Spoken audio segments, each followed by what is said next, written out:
It was just another quiet evening at SpaceX headquarters in Hawthorne, California, or so everyone thought. Elon Musk was on a call with his engineers in one room while a team of satellite operators was in another, monitoring the usual streams of data coming from the constellation of Starlink satellites that powered everything from global internet coverage to military communications. Then, the unthinkable happened. A loud alarm echoed throughout the facility, sending a ripple of panic through the team.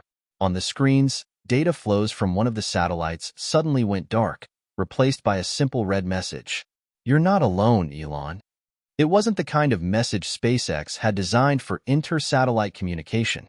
In fact, it wasn't anything SpaceX had ever designed. For a few moments, no one in the room could process what was happening. Musk, just finishing his call, quickly walked in to see what had triggered the alarm.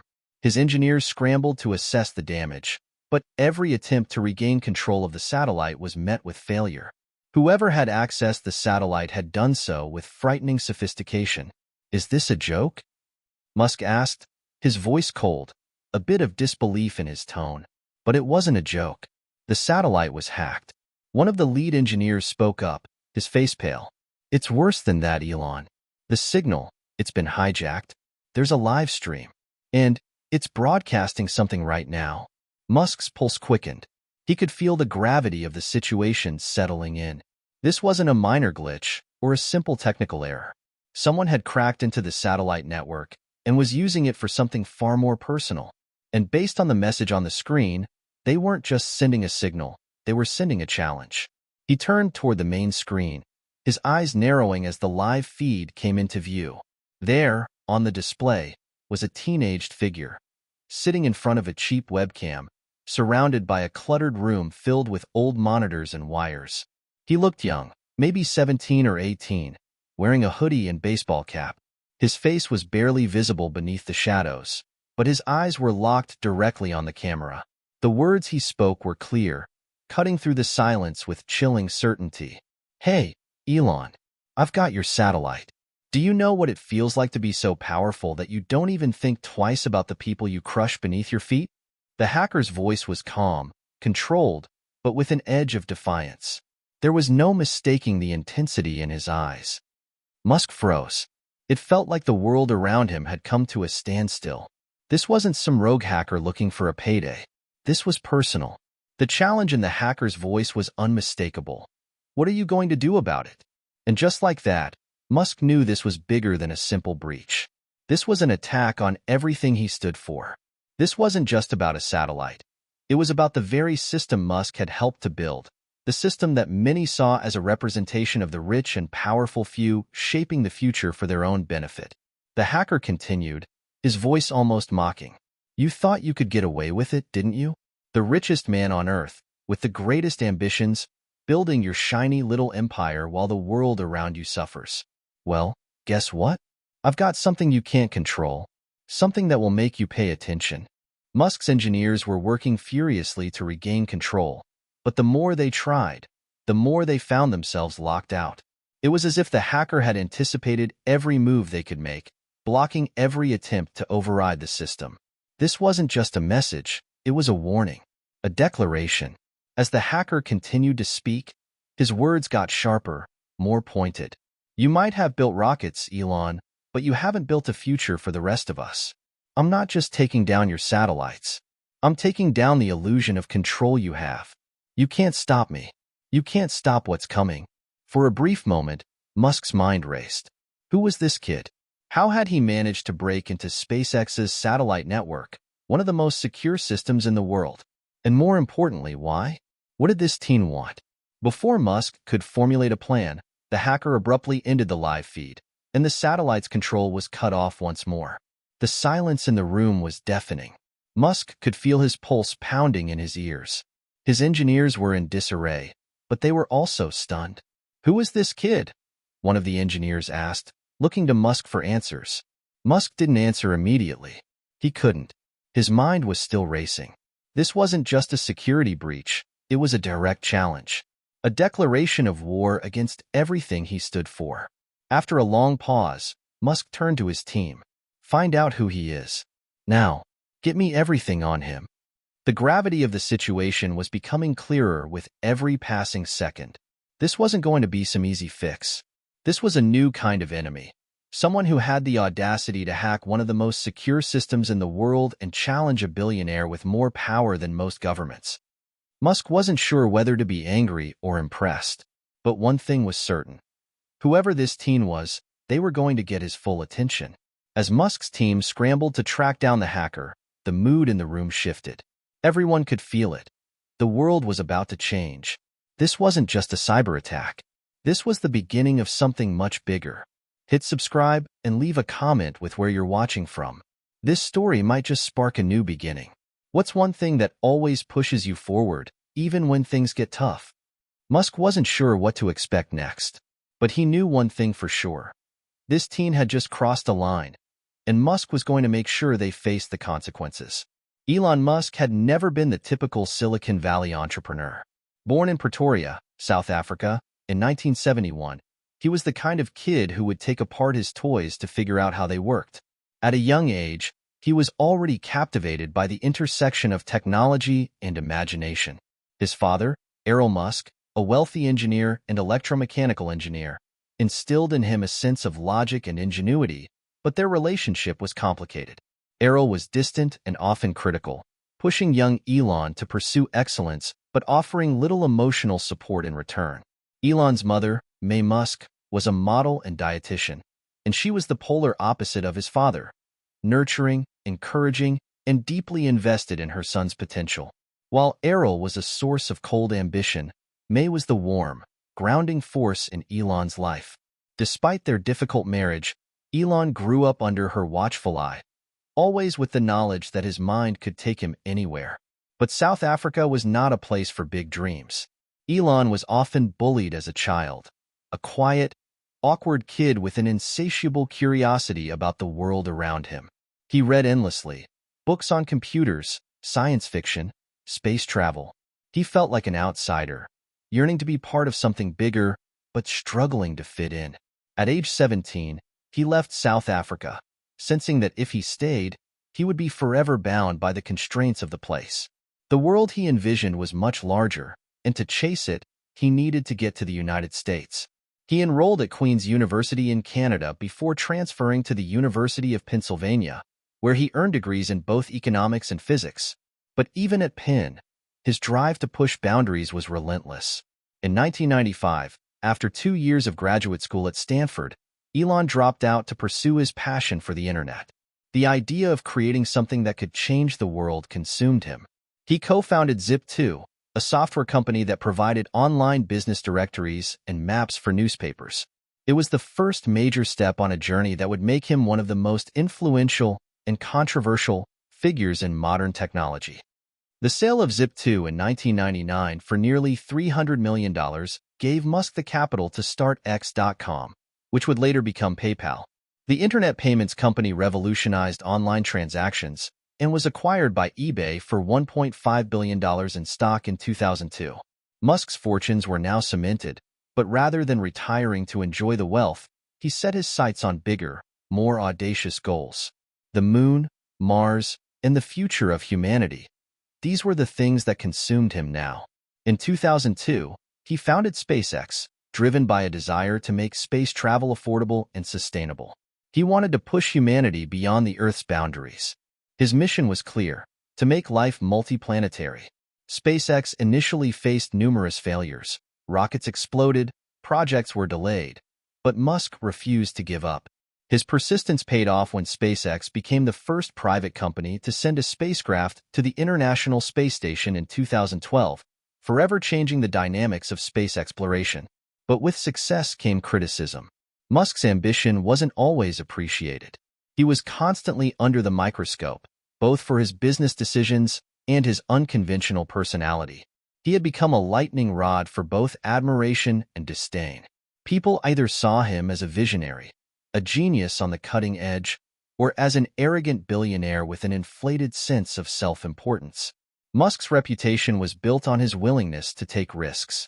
He'd made billions, but he had also lost millions, poured his own fortune into companies that many thought would fail, and bet everything on projects that had no guaranteed return.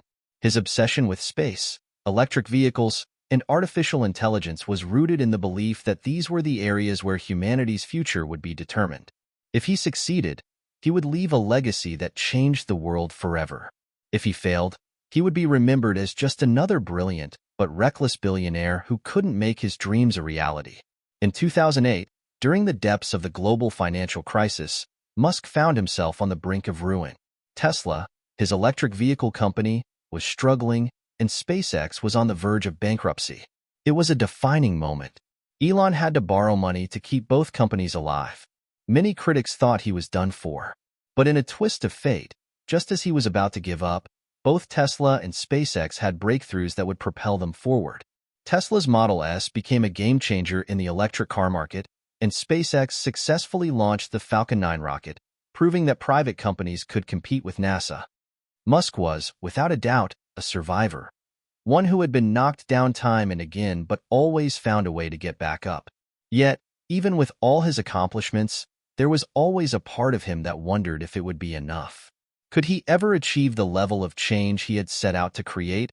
Or would the forces of the world's richest and most powerful ever be too great to overcome? He wasn't just fighting for the future of space or technology. He was fighting for humanity's place in the cosmos.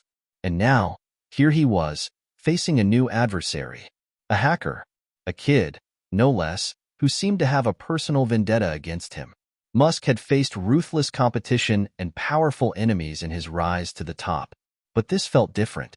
This wasn't just a corporate rival trying to beat him at the game. This was someone challenging his very philosophy, his legacy.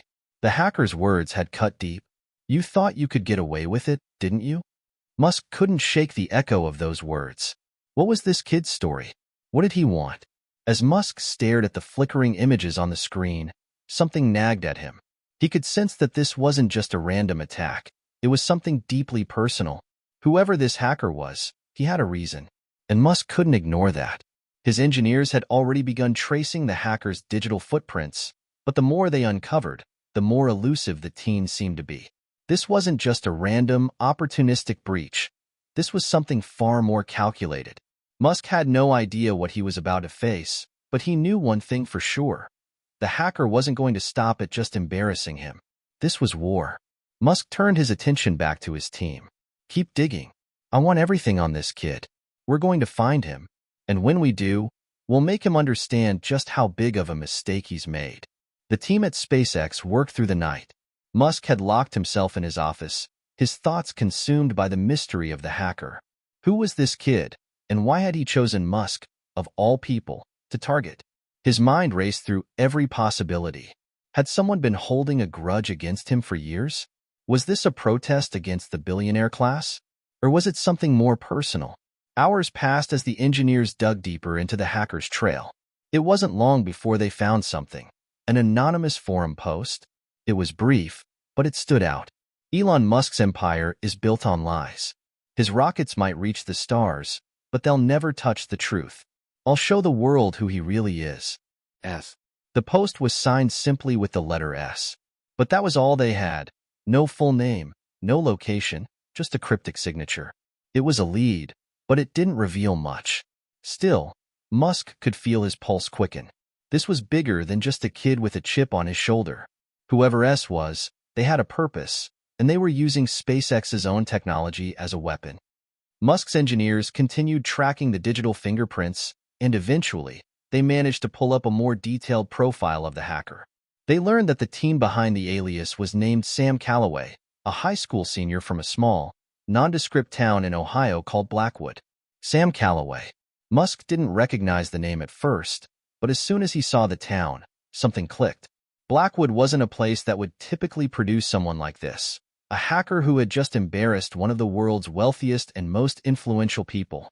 It wasn't the kind of town that produced rebels or visionaries, just ordinary people living ordinary lives. Sam's father, a factory worker, had passed away a few years ago, leaving Sam and his mother to struggle to make ends meet. Musk's team had found traces of Sam's online presence, forums, dark web chat rooms, even a few videos on obscure social media platforms. In all of them, Sam had a clear message. The world was unfair, and the system was rigged. For Musk, this was a revelation.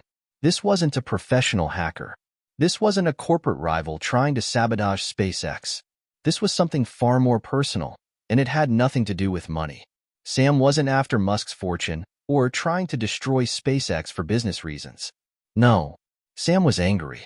It was anger that came from being overlooked, ignored, and left behind in a society that celebrated billionaires while the rest of the world languished. Sam had no access to the resources Musk had at his disposal. No connections, no power, no wealth. He was just a kid, a teenager who had never even set foot in Silicon Valley. But he was smart, very smart. Musk leaned back in his chair, staring at the screen. He knew how it felt to be underestimated, to be dismissed as a dreamer or a nerd. Musk had felt that way his whole life. Maybe that's why Sam's story resonated with him, because in a way, it was his story too. But where Musk had used his genius to create something world-changing, Sam had turned his skills against the system itself. He was fighting back in the only way he knew how, by hacking into the very systems that Musk had spent his life building. Musk wasn't sure whether to admire Sam's intelligence or be terrified by it. Either way, the kid had made a powerful statement. As the hours passed, Musk ordered a direct response. "Track him down," he instructed his team. "We need to bring him in. I want to know everything about this kid. His friends, his school, his home life. Everything." There was a pause on the other end of the line. Musk could hear the hesitation in the voice of his lead security officer. "Elon, are you sure you want to go through with this? I mean, he's just a teenager. There's got to be a better way to handle this than, well, bringing him in." Musk didn't respond immediately. He was staring at a picture of Sam that had just been pulled from a local news article. It showed the teenager standing next to a homemade science fair project, nothing impressive by his standards, but it was clear that Sam had ambition, just like Musk had at his age. "I don't care if he's a kid. This isn't just about the hack. It's about the message he's sending. We need to understand it. We need to face it head on." Musk's voice was firm. There was no backing down now. "I'm not going to let some teenager tell me how to run my company or how to shape the future of humanity." But maybe he's got a point. Maybe he's right about something. There was a long silence before the officer responded. "Understood, sir. We'll get started on it immediately." The next day, SpaceX's cybersecurity team managed to track down more details about Sam's online activities. They found a YouTube channel where Sam uploaded videos ranting about the world's wealth inequality, the influence of billionaires like Musk on the political system, and the failures of space exploration to address real-world issues. The videos were raw, unfiltered, and full of the kind of anger that comes from being ignored. One video, in particular, stood out. Sam was sitting in front of his computer, a stack of textbooks and old tech magazines behind him. His voice was shaky, but passionate. "Look at all the things they've done. Musk, Bezos, Gates. These guys act like they're saving the world, but it's all for show. They're all in it for themselves, to get more power, more control. Meanwhile, people like my mom are working 2 jobs just to keep food on the table. You want to go to Mars? Fine. But what about the people down here, huh? What about us?" The camera shook as Sam pounded the desk in frustration. Musk watched the video, feeling a strange combination of admiration and unease. He knew what it was like to feel misunderstood, to want to change the world, but how could Sam not see the potential of what SpaceX was doing? Musk's vision wasn't just about getting to Mars. It was about ensuring humanity's survival. He wasn't trying to escape Earth, but to make sure that we had a future, no matter what happened here. But as he watched Sam's video, Musk also saw something else, a young man who was desperate for attention. A young man who had nothing left to lose and was willing to burn it all down to make his voice heard. Musk's thoughts were interrupted by a knock at the door. "Sir, we've got his location," his security officer said, entering the room with a folder in hand. "Sam Calloway is in Blackwood, Ohio. We're ready to move." Musk stood up, the decision clear. "Let's go." The flight to Blackwood, Ohio was a quiet one. Elon Musk sat alone in the back of the private jet, his thoughts consumed by the mission ahead. He'd faced public scrutiny, corporate sabotage, and personal attacks before, but this felt different. Sam Calloway wasn't just some hacker looking for a payday or attention. He was making a statement, and that statement threatened everything Musk had worked for. Musk wasn't worried about the technical side of the hack. SpaceX had the best cybersecurity team in the world. They would track down every last breadcrumb Sam had left behind and shut down any further breaches. But what gnawed at Musk's thoughts wasn't the technical challenge. It was the deeper message that Sam had delivered. It was about power, inequality, and the systems that perpetuated both. Musk had built his empire on the idea of innovation for humanity. His mission with SpaceX was clear: to make life multiplanetary, to ensure humanity's survival in the event of a catastrophic disaster on Earth. But Sam's words echoed in Musk's mind. What about the people down here? What about the billions of people who would never benefit from space travel or the promises of technological utopia? For Musk, this wasn't just about defending his company, it was about confronting something bigger. The perception that he, and others like him, were too focused on the future of space exploration while ignoring the very real issues on Earth. The flight touched down in Blackwood just after sunset. The small Midwestern town looked even smaller from the air. Musk had been to places like this before. Quiet, forgotten towns where the world's problems felt distant, where people worked hard just to make ends meet, and where ambition often took a back seat to survival.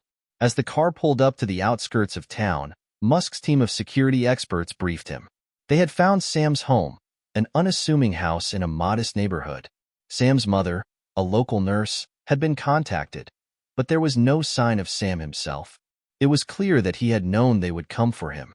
Musk could feel a rising sense of unease as he stepped out of the vehicle and approached the house. This wasn't just a confrontation with a kid.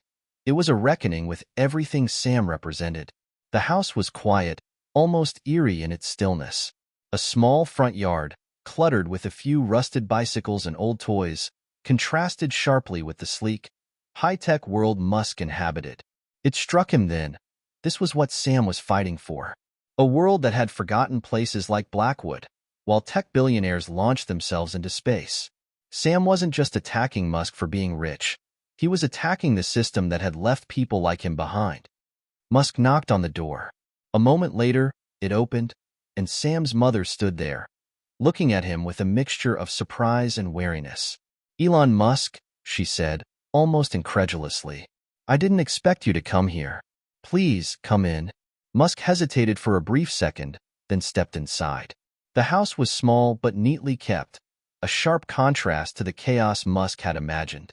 Sam's mother, Teresa Calloway, was in her mid-40s, with tired eyes and a no-nonsense demeanor. She led Musk into the living room, where an old television sat in front of a faded couch. A few family pictures lined the walls, including one of Sam as a young boy, smiling and holding a science fair trophy.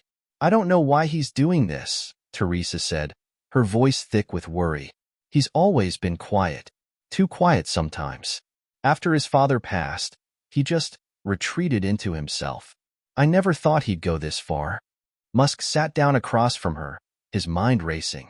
It was clear that Sam's mother wasn't part of his son's digital rebellion. She was a victim in this, just as much as Musk was. And yet, there was no denying that her son had made it personal. The hacker wasn't just targeting SpaceX or Musk's wealth. He was sending a message to the entire system, one that Musk was now squarely a part of. "Do you know where he is?" Musk asked gently, trying to read her face. Teresa shook her head, her eyes clouding with frustration. "He hasn't been home for days. He's been distant lately, ever since he got obsessed with space. It's like he's trying to prove something. And then, I saw that video." Her voice broke. "I'm scared, Mr. Musk. I just want him to come home."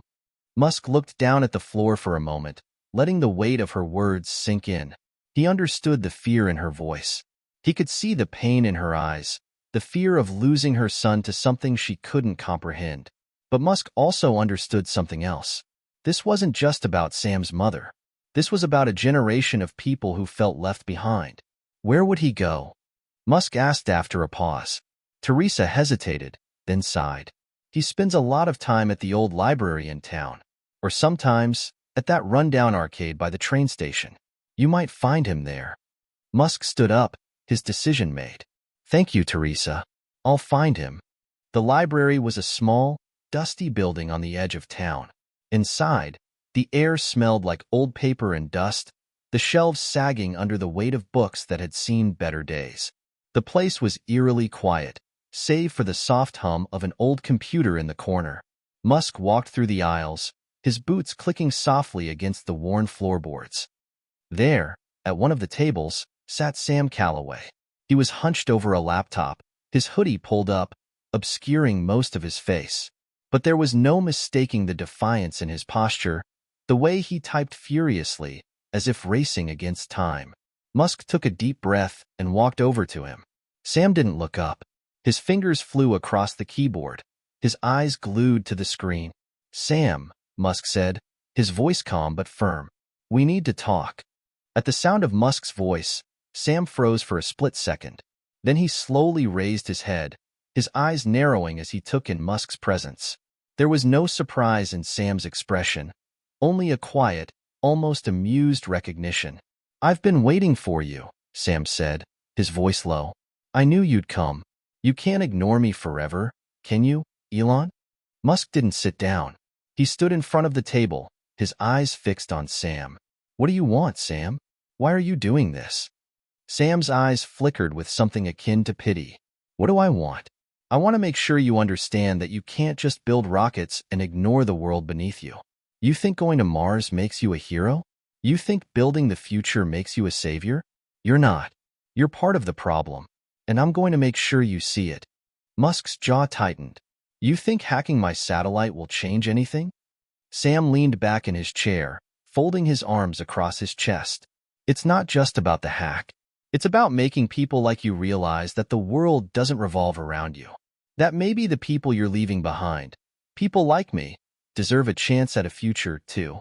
Musk felt a surge of frustration rise within him, but beneath it, something else stirred, something he hadn't expected.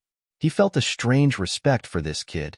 Sam's anger wasn't misplaced, and the more Musk listened, the more he understood that this wasn't just a petty vendetta. This was a battle for something bigger.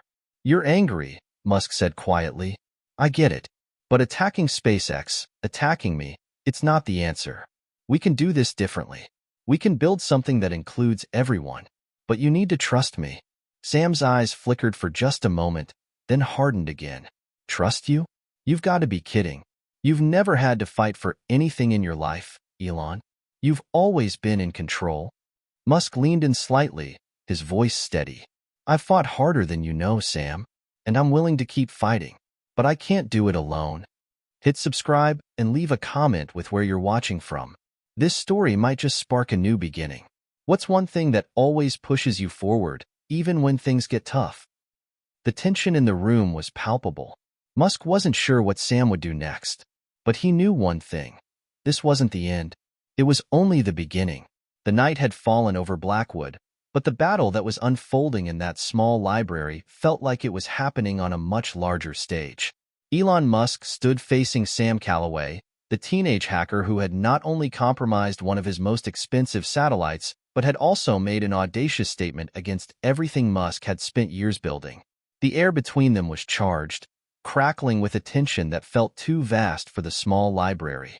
Sam sat back in his chair, his fingers poised over the keyboard, his eyes never leaving Musk's. His expression was a mixture of defiance and something darker, perhaps resentment, perhaps something deeper. "You're wasting your time, Elon," Sam said, his voice cool but with a clear edge. "You can't buy your way out of this. You can't tech your way out of what's wrong. There's only so much you can do with rockets and electric cars. People like me, we don't care about Mars. We don't care about your innovations. We care about being heard. We care about the future here, on this planet." Musk, despite his calm exterior, could feel his pulse quickening. This wasn't just a conversation with a kid. This was a confrontation with an entire philosophy, a philosophy that challenged everything Musk believed in. But he wasn't going to back down. Not now. Not when the stakes were so high. "I'm listening, Sam," Musk said, his tone measured, though the underlying frustration was clear. "But you're not the only one who cares about the future. I've been working my entire life to make sure that humanity has a future, one that doesn't depend on the survival of just a few. We're talking about a future where everyone has a chance." Sam let out a short, bitter laugh. "A future where you're at the top, right? A future where you get to decide who's worthy of making it to Mars, while the rest of us keep scrapping for table scraps. You've spent billions on things that don't matter, launching rockets into space while people like my mom work herself to the bone. You think that's progress? You think that's saving humanity? Musk's mind raced, but his response was deliberate. I get it. I do. You're angry, Sam. You feel left out, overlooked, and powerless. But the future isn't about who's at the top, and it isn't about abandoning the people who are struggling. It's about finding a way to change the game. If we want to fix this world, we need to start by taking humanity's greatest ideas and pushing them beyond what we think is possible. That's why SpaceX exists. That's why we're building the future. So that when this planet can no longer support life, we have somewhere to go. So that we don't have to start all over from scratch. Sam was quiet for a moment, clearly weighing Musk's words. He clicked his tongue and leaned forward, his fingers twitching over the keys of his laptop, as if he was about to launch into another tirade. But then he stopped, looking up at Musk with a strange intensity in his eyes. You're right, Sam said slowly. You're right about one thing. This world is broken. And space could be the answer. But not in the way you think. I don't need to go to Mars to prove anything. What I'm showing you is that everything you've built can be destroyed.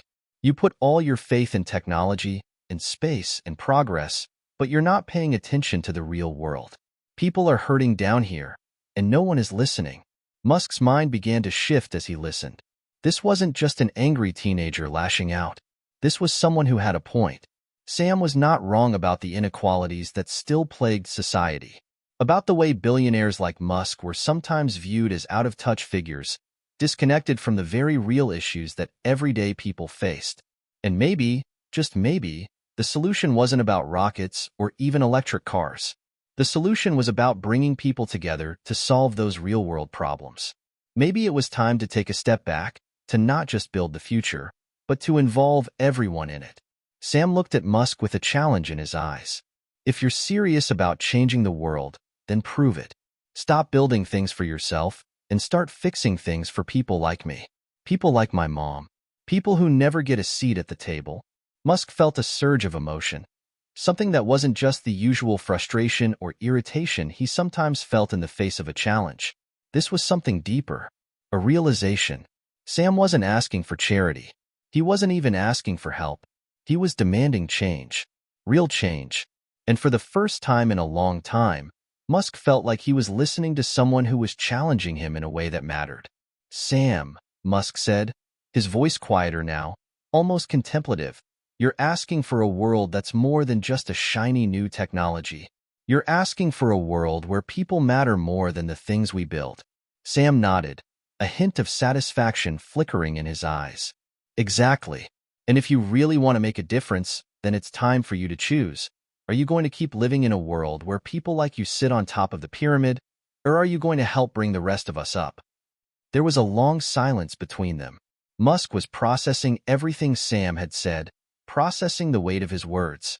He had spent so many years focused on space, on the future beyond Earth, that he had neglected the very people he was trying to save. Was it enough to just build a better tomorrow for humanity? Or did he need to ensure that humanity could be better today? Sam's challenge echoed in his mind. He had built SpaceX to push humanity forward, to make life on other planets a reality. But Sam was right. There was so much more to be done on Earth first. Musk's thoughts turned to projects like solar power, sustainable energy, and even artificial intelligence. These weren't just innovations for the elite. They were solutions for the world's most pressing issues. I get it, Sam, Musk said at last, his voice calm but filled with conviction. You've made your point, and you've made me think. But I'm not going to let you destroy everything I've worked for to get your message across. We're going to fix things, but we'll do it together. Sam didn't respond immediately. He just stared at Musk, as if trying to read him. Then, finally, he closed his laptop with a snap, standing up. I don't trust you, Sam said bluntly, but I'll believe it when I see it. Musk stood as well, his mind already racing with possibilities. You will. I'm going to show you that I can change the game. And I'm going to do it for everyone, not just the few who can afford to look to the stars.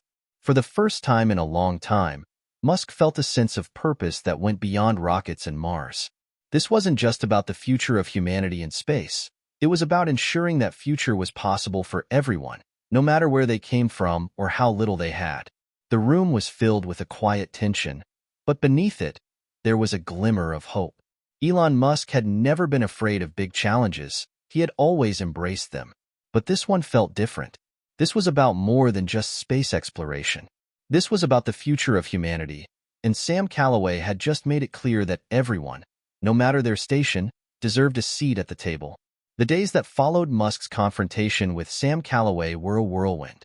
The media, as expected, was abuzz with headlines about the tech titan versus teenage hacker showdown. Most of the stories were sensationalized, focusing on the public battle between two seemingly opposing forces. But for Musk, it wasn't about the headlines. It wasn't about his public image or SpaceX's security breach. It was about something far more personal. He couldn't shake the conversation with Sam. The anger, the pain, and the raw honesty in the young hacker's words had lodged itself deep into Musk's mind, and it wasn't going away. Musk had always been a forward thinker, but this was different. The questions Sam had raised about the state of the world, the inequalities that still plagued it, and the responsibility of those who had power, those questions were gnawing at Musk in ways he hadn't expected. But the real test was coming. Sam's challenge had been clear. Prove that Musk could do more than just build rockets and shoot for Mars. Prove that he could take responsibility for the here and now. The world was watching, and Musk knew that if he didn't act, if he didn't show that he could truly change the game, it would all be for nothing. His entire mission, everything he believed in, would lose its meaning. The call came early one morning, just as Musk was heading into SpaceX's headquarters for a critical meeting about the next Falcon launch. His assistant, Rachel, had put the call through without a second thought. Musk listened intently, his face hardening as the words hit him. "Mr. Musk," the voice on the other end said, "we've got a problem." It was Teresa Calloway, Sam's mother. Her voice was frantic, shaky. "I don't know what to do. Sam's gone. I can't reach him. I think he's planning something." Musk's stomach dropped. He could feel the urgency in Teresa's words. Sam had already proven that he wasn't someone to be taken lightly, and now it seemed like he was escalating things. "What do you mean he's gone?" Musk asked, his voice calm but his mind racing. "Where is he?" "I don't know," Teresa said, her voice breaking. "He took off last night. I found a note. It's all about bringing down your entire operation, Elon. About showing you how vulnerable you really are. He said he was going to make a statement, that he was going to prove something to you." Musk's heart raced. He could already guess where Sam might have gone, and the possibilities were chilling. The hacker had already breached one of SpaceX's satellites. If he had the resources to go even further, there was no telling what he could do next. "Get me the details," Musk said, standing up from his desk. "I'll handle it." It didn't take long for Musk's team to trace Sam's movements. They found traces of his activity, using his digital footprint to pinpoint his location. A small, underfunded tech research facility on the outskirts of San Francisco. An old building filled with outdated computers, and yet, a place where Sam had clearly found an avenue for his skills. The hacker had used it as his base of operations before, and Musk suspected it was where he was headed now. Musk boarded a private jet within the hour. This wasn't just about protecting his company anymore. This wasn't just about fixing the breach. This was about Sam. This was about the young man who had somehow managed to turn Musk's world upside down, who had dared to ask the hard questions, and who had challenged everything Musk stood for. And now, Musk had to make a decision. Was he going to stop Sam? Or was he going to finally do what Sam had been asking him to do? Change the system, stop fighting for just a privileged few, and fight for something that mattered to everyone. As the jet made its way across the California skies, Musk's thoughts shifted. He realized he could no longer ignore Sam's message. The future he was building wasn't just about Mars, or even about the cutting-edge technologies that seemed to captivate the world. It was about more than just his ambitions. It was about the people who felt left behind. It was about connecting those dots and understanding that the solution to the world's biggest problems was never going to come from a single individual or a single company. It was going to take everyone. The jet touched down in San Francisco just as nightfall enveloped the city. Musk wasted no time, stepping into a waiting car that sped toward the research facility. It was eerily quiet when they arrived, the building lit only by the dull glow of a few security lights. Inside, Musk found what he feared. The facility was dark, the air thick with dust and the smell of neglect. But there, at the center of the building, sat Sam, his face illuminated by the glow of a bank of monitors. "You made it," Sam said without turning around. His voice was calm, almost detached, like he had been waiting for this moment for a long time. "I figured you would. After all, this is the climax, isn't it?" Musk stepped closer, his voice quiet but firm. "Sam, this isn't the way to do this. This," he motioned to the computers, the setup Sam had obviously built for himself, "this is just going to make everything worse. You can't just tear it all down. You have to build something better." Sam finally turned around, his expression unreadable. "That's the thing, Elon. I'm not trying to tear it all down. I'm just showing you how fragile it all is, how vulnerable you are. You can build rockets and change the world, but you can't fix everything with technology alone. You can't fix inequality. You can't fix people's pain. You can't fix the system that's broken by just shooting for Mars." Musk paused, his mind racing. Sam's words were not only true, they were a punch to the gut. For the first time, Musk saw the scope of his own mission through the lens of someone who didn't have the luxury of idealism. Sam had nothing to lose, and that gave him a kind of clarity Musk had lost in the noise of his own success. Musk lowered his voice. "So what now, Sam? You've got my attention. You've got me here. What are you going to do next?" Sam stood up slowly, stepping toward Musk. There was a fire in his eyes now. No longer just anger, but something deeper. "Now, Elon, now it's time to make a choice. Are you going to keep building things for yourself, or are you going to build something for everyone? For people like me? Like my mom? This isn't just about technology. It's about how you use it, how you choose to wield your power." Musk stood still for a long moment.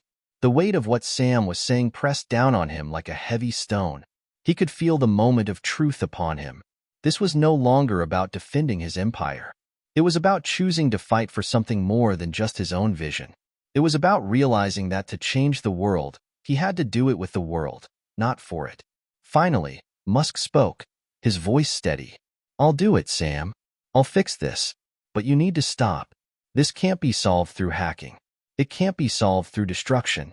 We build together, or we don't build at all." Sam didn't respond immediately.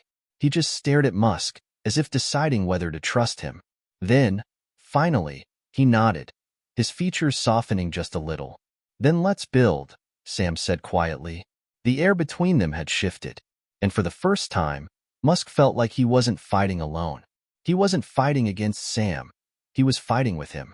Together, they might just have the chance to build something truly transformative.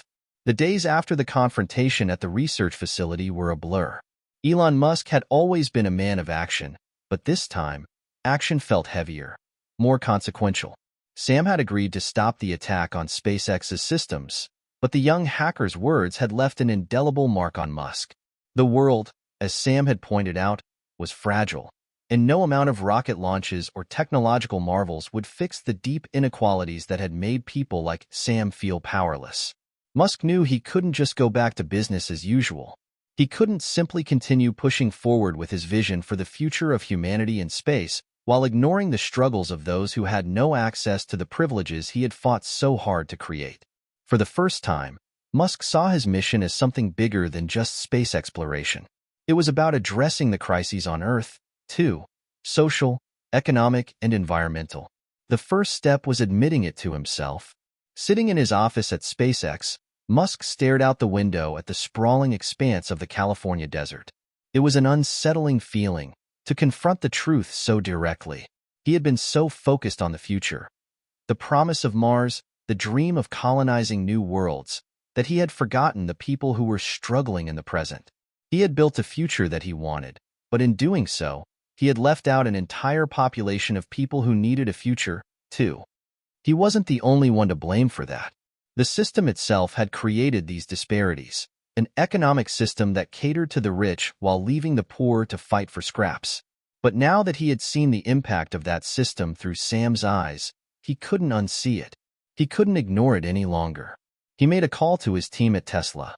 They needed to have a conversation about the future of sustainable energy, about how to ensure that the technology they had developed wasn't just for the elite, but for everyone.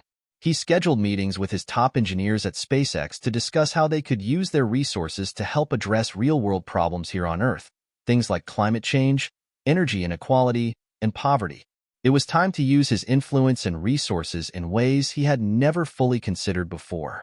It was time to build a different kind of future. Meanwhile, Sam Calloway had gone into hiding, though not entirely by choice. After the encounter with Musk, Sam had gotten a taste of what it meant to be heard, but the world still wasn't ready to listen to him on his terms.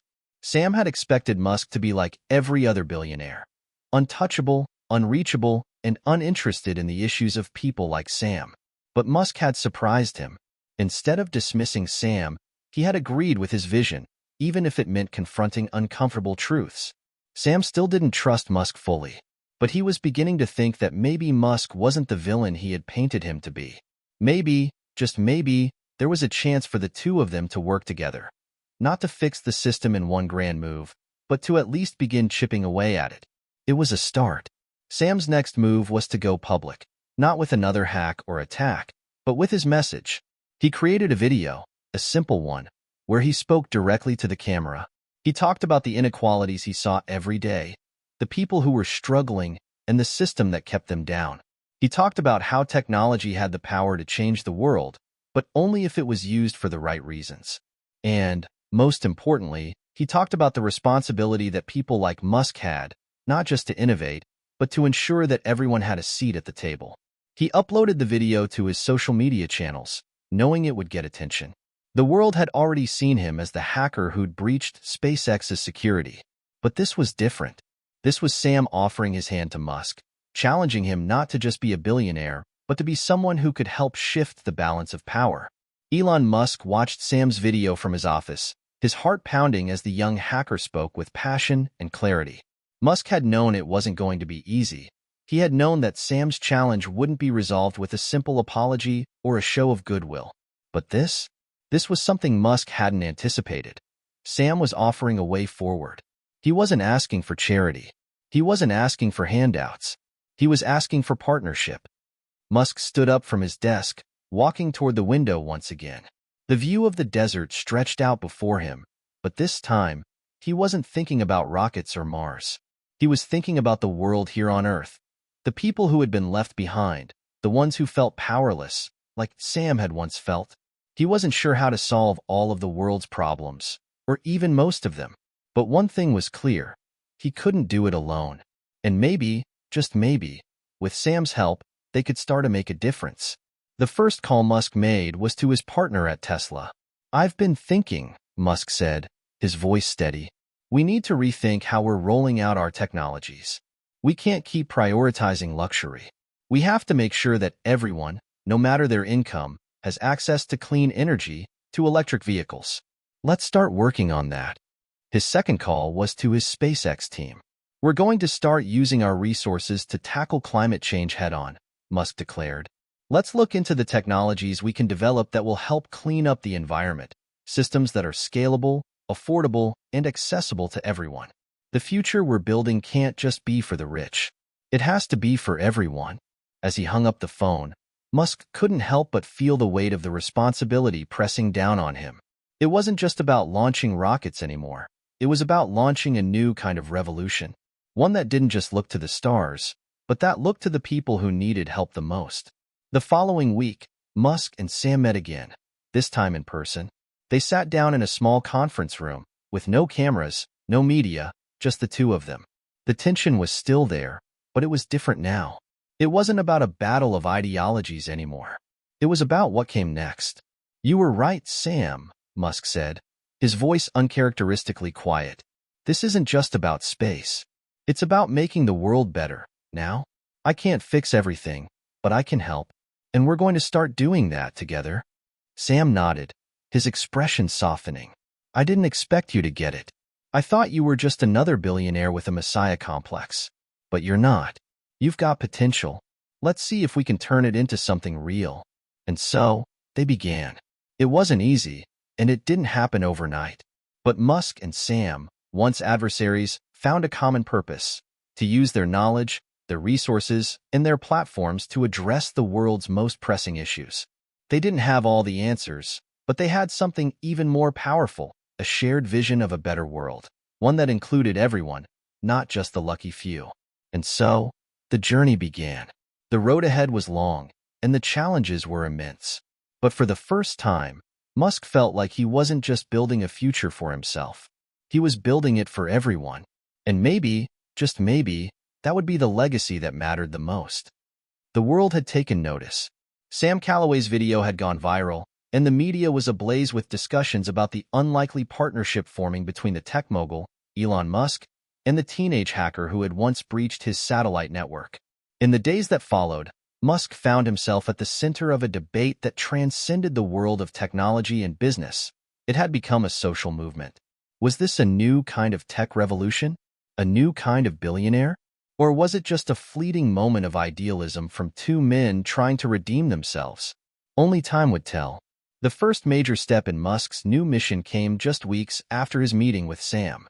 The two had met several times since that night, hashing out ideas and developing plans that could begin to address the very issues Sam had raised.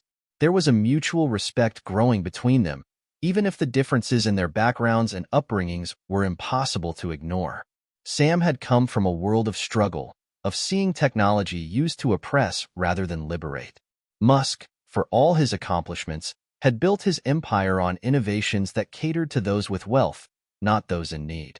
But now, they were aligned on a singular goal: to use the power of their companies and platforms to effect real change.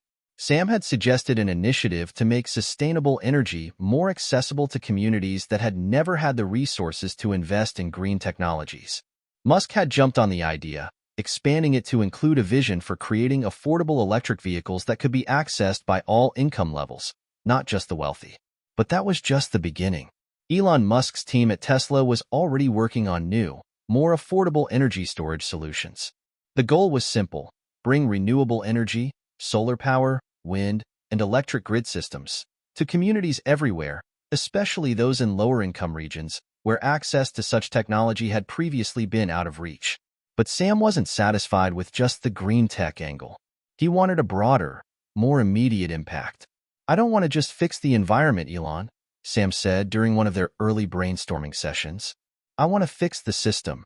The way people live, the way they work, the way they're forced into survival mode. Tech isn't just for the elite. It's for everyone." Musk understood. And so, Sam's ideas began to shape the company's plans. Together, they began pushing forward an initiative that would allow for a new kind of social contract, one where technology didn't just make the rich richer, but elevated entire communities.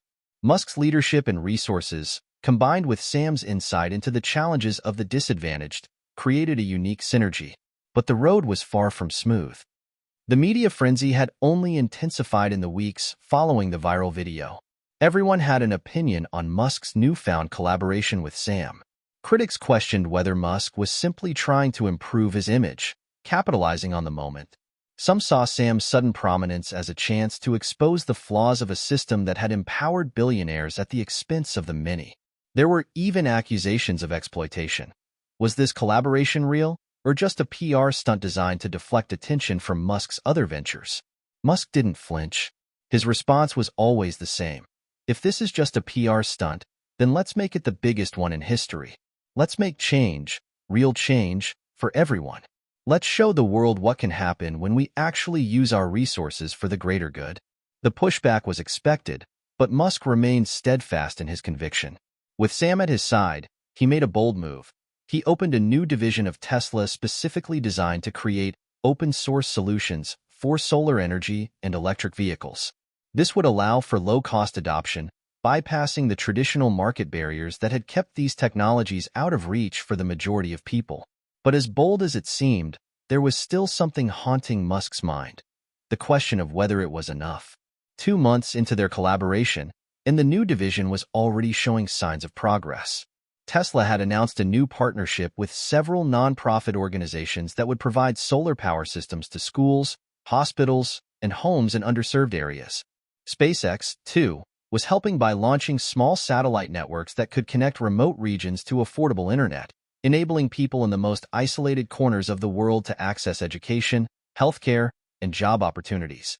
But despite the successes, Sam could sense a growing unease within Musk. They were making a real difference, but the scale of the change was nowhere near what Sam had hoped for. One evening, as the two were sitting in a small conference room at SpaceX's headquarters, Sam turned to Musk with a question that had been on his mind for days. "Do you ever wonder if we're really doing enough?" Sam asked quietly. "I mean, all this new tech, these projects. It's a good start, but there's so much more to fix. So much more that needs to be done. Are we just playing catch-up, Elon?" Musk leaned back in his chair, his fingers pressed together in thought. Sam's question had hit him hard. He had built a reputation as a visionary, a man who could create the future. But now, sitting across from Sam, he was forced to confront a hard truth. His work had always been about the future, about Mars, about the next frontier. But the problems Sam was talking about weren't in the distant future. They were right here, right now. "It's not enough, is it?" Musk said softly, more to himself than to Sam. "We're tackling climate change and we're giving people tools to live better, but I always thought it was enough. I thought I could build a future that solved these problems through innovation alone." Sam nodded, his expression serious. "Innovation is part of the solution, but it's not the only part. We need to change how people think about power, how we think about ourselves. How do we stop the cycle of exploitation? How do we make sure the people we're trying to help actually have a voice in the solutions?" Musk was silent for a long moment, considering Sam's words. Finally, he spoke. "You're right. I've been focused on the wrong kind of change.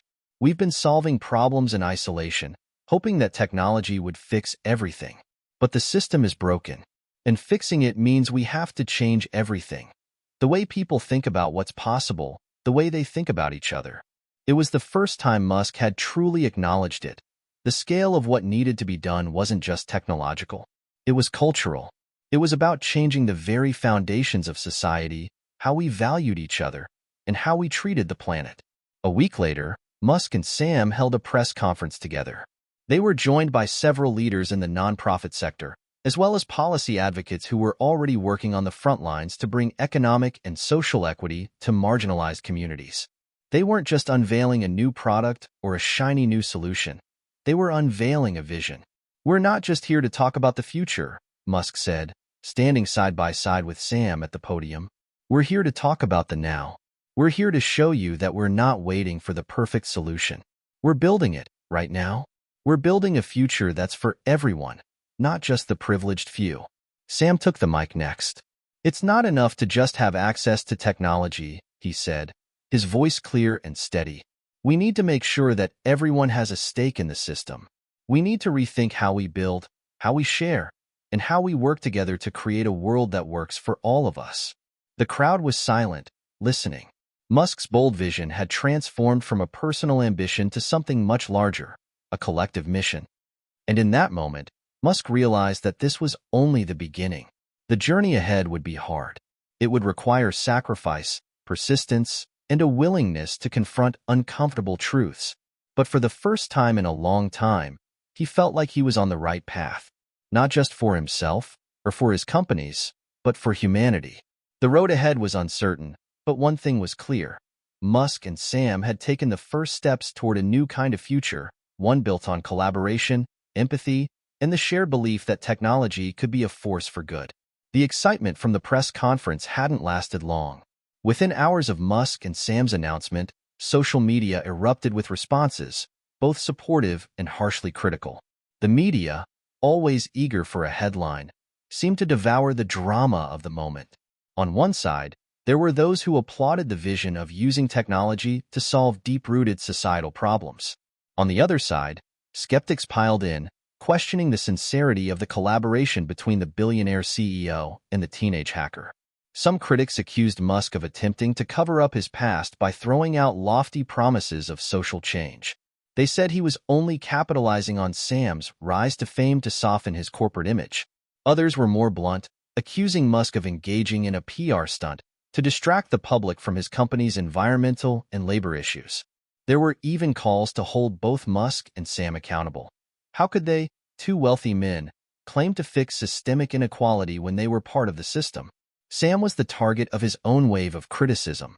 While many viewed him as a hero, there were others who felt he was selling out. Sam Calloway isn't the idealistic hacker we thought he was, some online forums argued. He's just another pawn in Musk's game. How could someone who once believed in toppling the system now be working with its architect? Musk wasn't surprised by the backlash. He knew how media worked, how the public loved to build people up only to tear them down once they got too high. But that didn't make it any easier to handle.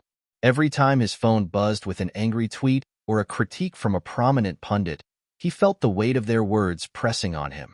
He had been through the fire before. He was used to being a polarizing figure, but this was different. This time, the stakes felt higher. Sam, on the other hand, was more rattled than Musk had anticipated. The young hacker, once defiant and rebellious, was now facing a harsh reality. The internet could be a dark place, and Sam wasn't prepared for the tidal wave of negativity that came with becoming a public figure. He had always been someone who kept his thoughts and actions close to his chest. Now, his every move was scrutinized, dissected, and criticized. What did I get myself into? Sam muttered one evening, staring at his phone screen as a new wave of backlash flooded in. All I wanted was to make a change. And now people are calling me a sellout. Elon had noticed the change in Sam's demeanor. The fiery confidence he once saw in the hacker was now tempered with doubt. Sam had always been someone who thrived in the shadows, away from the spotlight. Now, he was out in the open, and the world had its eyes on him. Elon understood that kind of pressure. The weight of public expectation could be suffocating. Musk decided it was time to step in and help Sam. They had talked about change, about collaboration, but now they were both being tested in ways they hadn't anticipated. It wasn't just about pushing boundaries and rewriting the rules of tech anymore. It was about holding their ground in the face of resistance, about showing the world that this was more than just a passing phase. Sam, Musk said one afternoon when they were meeting at Tesla's headquarters, this is going to be tough. People are going to criticize us. They're going to question our motives. But that's part of the deal. The moment you decide to go against the grain, you make yourself a target. The only thing we can do is keep moving forward, regardless of the noise. Sam nodded, though his face still carried the tension of someone unsure of the road ahead. But what if they're right? He asked, his voice barely above a whisper. What if we're not really making a difference? What if this whole thing is just a way for them to feel better about themselves while the system stays the same? Musk leaned forward, his expression serious. I can't give you the answer to that, Sam. But what I do know is this. No one else is even trying to do what we're doing. They're just sitting on the sidelines, pointing fingers. If we stop because we're afraid of what people will say, then we're no better than the ones we're trying to change. We've got to push through this. Sam took a deep breath, absorbing Musk's words. The doubt didn't vanish, but something in him shifted. Maybe Musk was right. Maybe the only way to prove the critics wrong was to double down on their mission. But the road ahead was not just about facing public scrutiny. They were also up against a deeper, more entrenched resistance, one that came from the systems they were trying to disrupt. The energy sector, for instance, was not thrilled about Musk's plans to provide affordable, open-source solar energy to lower-income communities. Tesla's push for more accessible electric vehicles was met with fierce opposition from traditional automakers who saw it as a threat to their market share. And the financial world, where profit margins, shareholder expectations, and quarterly results ruled everything, was starting to ask uncomfortable questions about the long-term viability of Musk's new initiatives. Elon could feel the weight of this resistance every time he walked into a meeting with investors or partners. The typical venture capitalist's obsession with short-term returns clashed violently with the longer-term goals Musk had set for the partnership with Sam. Many of the people in the room were used to working in the confines of traditional business models, where the only thing that mattered was profits, not people. And now, Musk was asking them to take a leap of faith into uncharted territory where the potential rewards were unclear, and the risks were massive. The tension came to a head during a board meeting at Tesla, just weeks after the public backlash had reached its peak. Musk could feel the eyes on him as he sat at the head of the table, the weight of everyone's expectations bearing down on him. "Elon, we need to talk," said Jessica Carter, Tesla's chief financial officer, breaking the silence. "These new initiatives you've put in motion, these are admirable goals, but they're also incredibly risky. And to be blunt, they're not aligned with our current business model." Musk steeled himself, expecting the conversation to go in this direction. "I know, but that's exactly the point. If we keep doing what we've been doing, we're going to be stuck in the same cycle of profit maximization at the expense of everything else. We need to make these investments, real investments, in the future, not just in the tech, but in the people." "But what's the return on that?" Jessica pressed. "You've got shareholders to answer to. We can't just throw money at social programs and expect them to pay off." "Sometimes, doing the right thing doesn't have a clear return," Musk replied, his voice steady but firm. "But it's the only thing worth doing. And if we don't do it, who will?" The room was silent for a moment as Musk's words hung in the air. Finally, one of the board members spoke up. "We'll back you, Elon, but we need a clear strategy. And we need to know that this isn't going to jeopardize the company's financial future." Musk nodded, feeling a slight sense of relief. It wasn't a victory yet, but it was a step forward. He knew that the resistance wasn't just going to be external.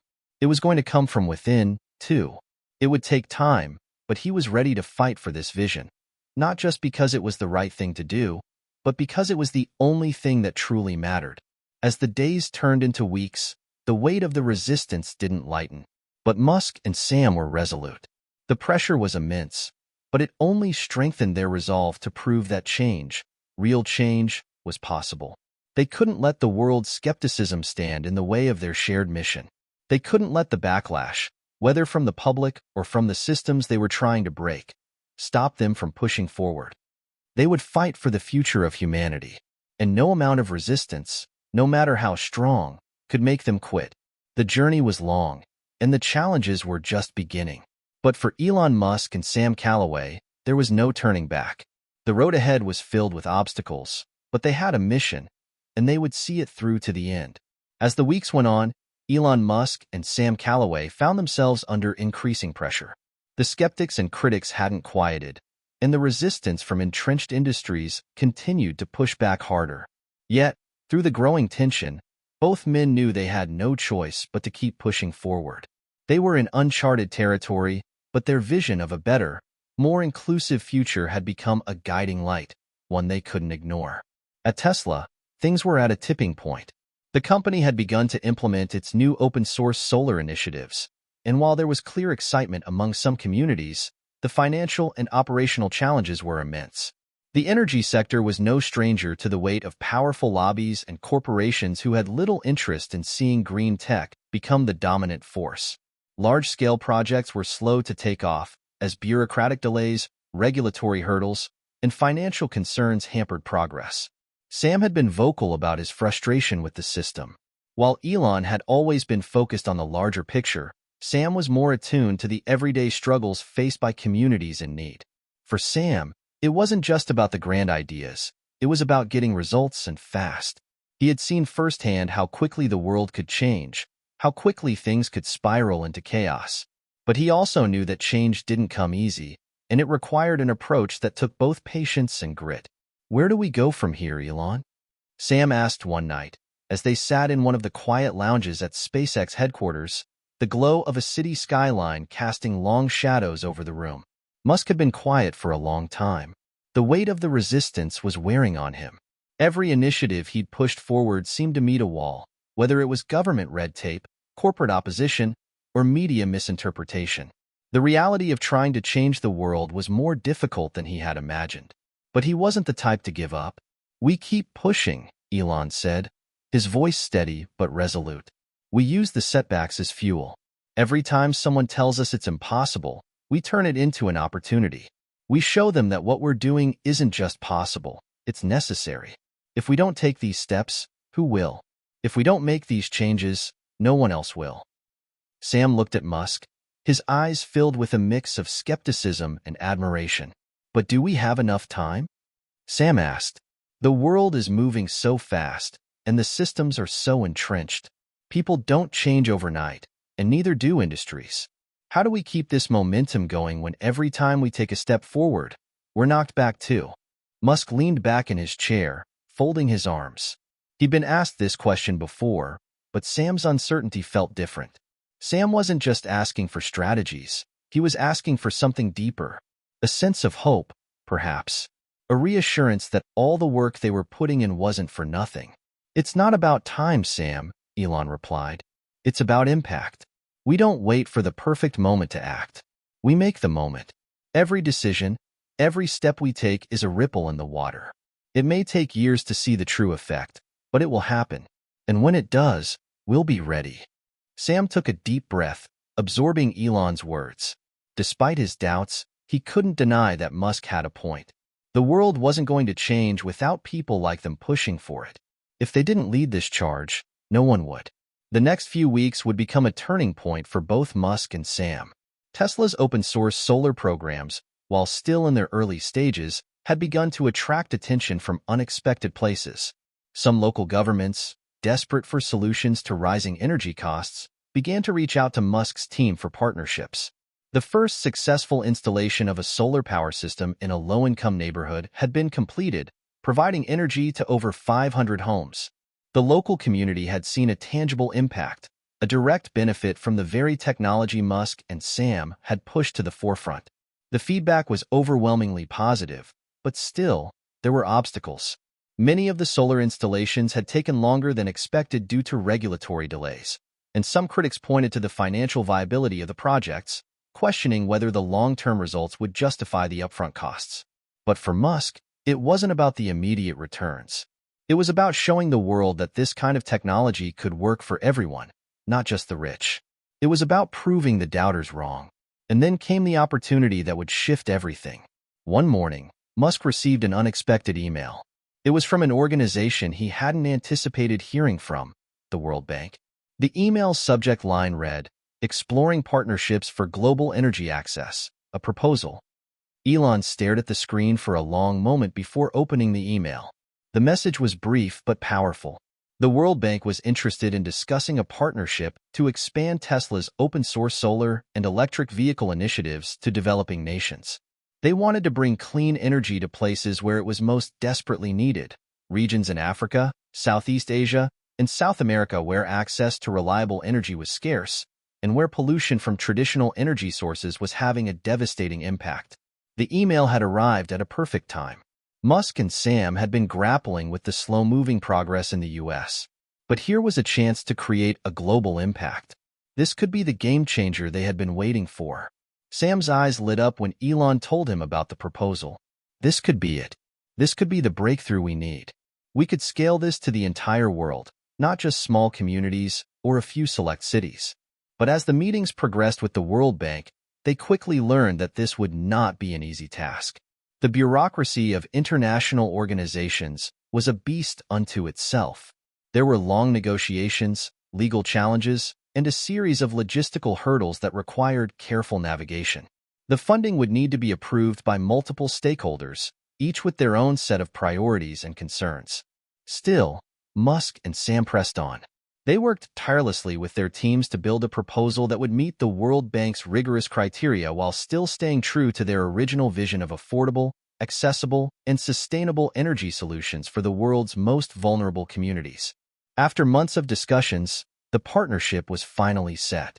The World Bank agreed to provide the funding, and Tesla, SpaceX, and several other global companies were on board to help deploy solar infrastructure and electric vehicles across multiple countries. The project was officially named the Global Green Grid Initiative, and it would be Musk and Sam's most ambitious project yet. The news broke in a major global announcement, and once again, the world was watching.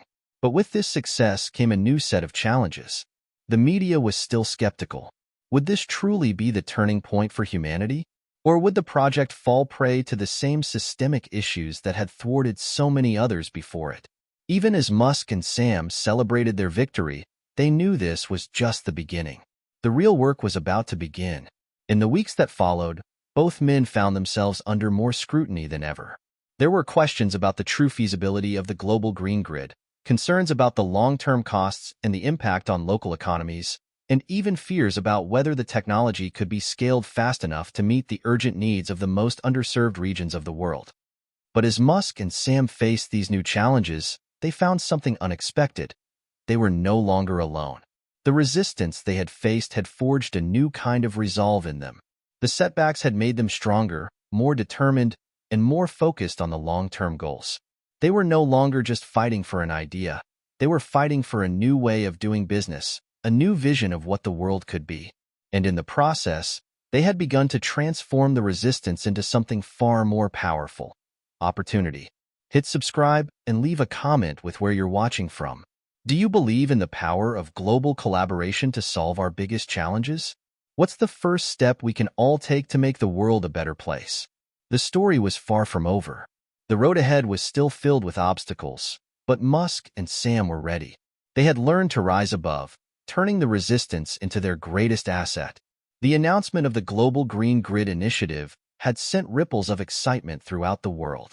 Governments, tech enthusiasts, environmentalists, and even skeptical business leaders were watching closely. There was a sense of optimism, but also an undercurrent of doubt. Could it really work? Would these bold claims translate into meaningful impact? Musk and Sam were more focused than ever on the task at hand, but as the weeks passed, they soon discovered that even the most well-laid plans could be derailed by the unexpected. It began with a call late one Friday afternoon. Elon Musk had just finished a meeting with his SpaceX engineers when his phone buzzed with an urgent notification. It was from one of the senior officials at the World Bank, the very people they had been working with on the Global Green Grid Initiative. Elon, the email began. We have an urgent situation. A major issue has developed in one of the first test regions for the solar infrastructure. The local government has been unable to secure the necessary resources to continue. We're facing a financial collapse in several rural areas where the solar installations were supposed to be deployed. The situation is dire. Please call me as soon as possible. Musk's heart sank. The initiative was just getting off the ground, and already, a crisis was unfolding. He immediately picked up the phone and dialed the number. Hello, Elon. I'm afraid we're dealing with a disaster. One of the pilot regions, in northern Kenya, has experienced a serious political and economic collapse, the voice on the other end said. The government there can't secure the funding to continue with the solar project, and several of the community leaders have voiced their opposition to our efforts. We need to find a solution, and we need it fast. Musk clenched his jaw. This was the kind of situation he feared, but knew was inevitable. What happened? How did it get to this point? They've been dealing with financial instability for months, but the solar project was supposed to be their way out, an opportunity for growth. However, in the last week, there's been a breakdown in trust. The government hasn't been able to meet its financial obligations, and the public is getting restless. If we don't act now, we risk not just losing the project, but also losing the community's support entirely. Musk glanced over at Sam, who had been sitting across the room, reading through project reports. Sam had seen the look on Musk's face before, a look that said something big was going wrong. Elon's mind began to race as he processed the information. The promise of solar energy had been seen as a beacon of hope for these communities. If they failed now, it would be a massive blow, not just to their project, but to the entire vision of affordable, renewable energy. I'll get on it immediately, Musk replied, his voice steady but determined. Keep me updated. I'll handle it from here. He hung up the phone and turned to Sam, who was now standing, looking concerned. This is serious, Sam. A crisis is unfolding in Kenya. They're facing financial collapse, and the local government can't maintain the solar infrastructure we promised. We need to find a way to fix this, or we risk losing the entire community. Sam's face darkened as he processed the news. He had been through crises before, hacking incidents, confrontations with authorities, but this felt different. This was a real-world problem with real-world consequences. What's our next move? Sam asked. Elon took a deep breath. We need to stabilize the situation quickly.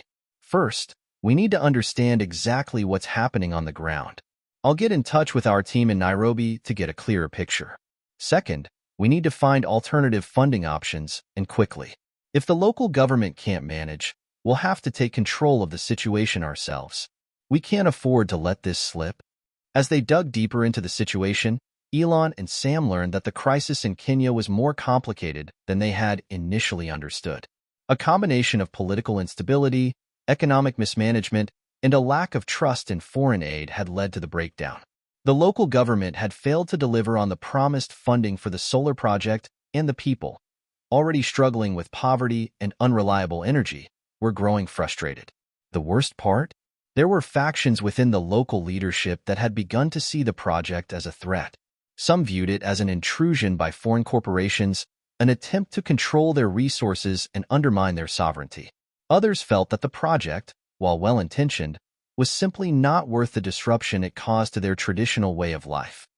To make matters worse, a group of local activists had staged protests, calling for the immediate halting of the solar installations. The media picked up the story, and soon, the crisis was headline news, adding even more pressure on the World Bank and the other organizations involved. Musk knew that they had to act quickly. The situation in Kenya was volatile, and the longer they waited, the more difficult it would be to regain the trust of the community. He and Sam made plans to fly to Nairobi immediately.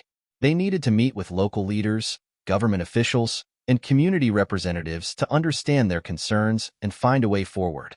On the plane, Elon reviewed the situation with Sam. "This is going to be a tough one, Sam. We need to show them that we're not just here for a quick profit. This isn't about charity.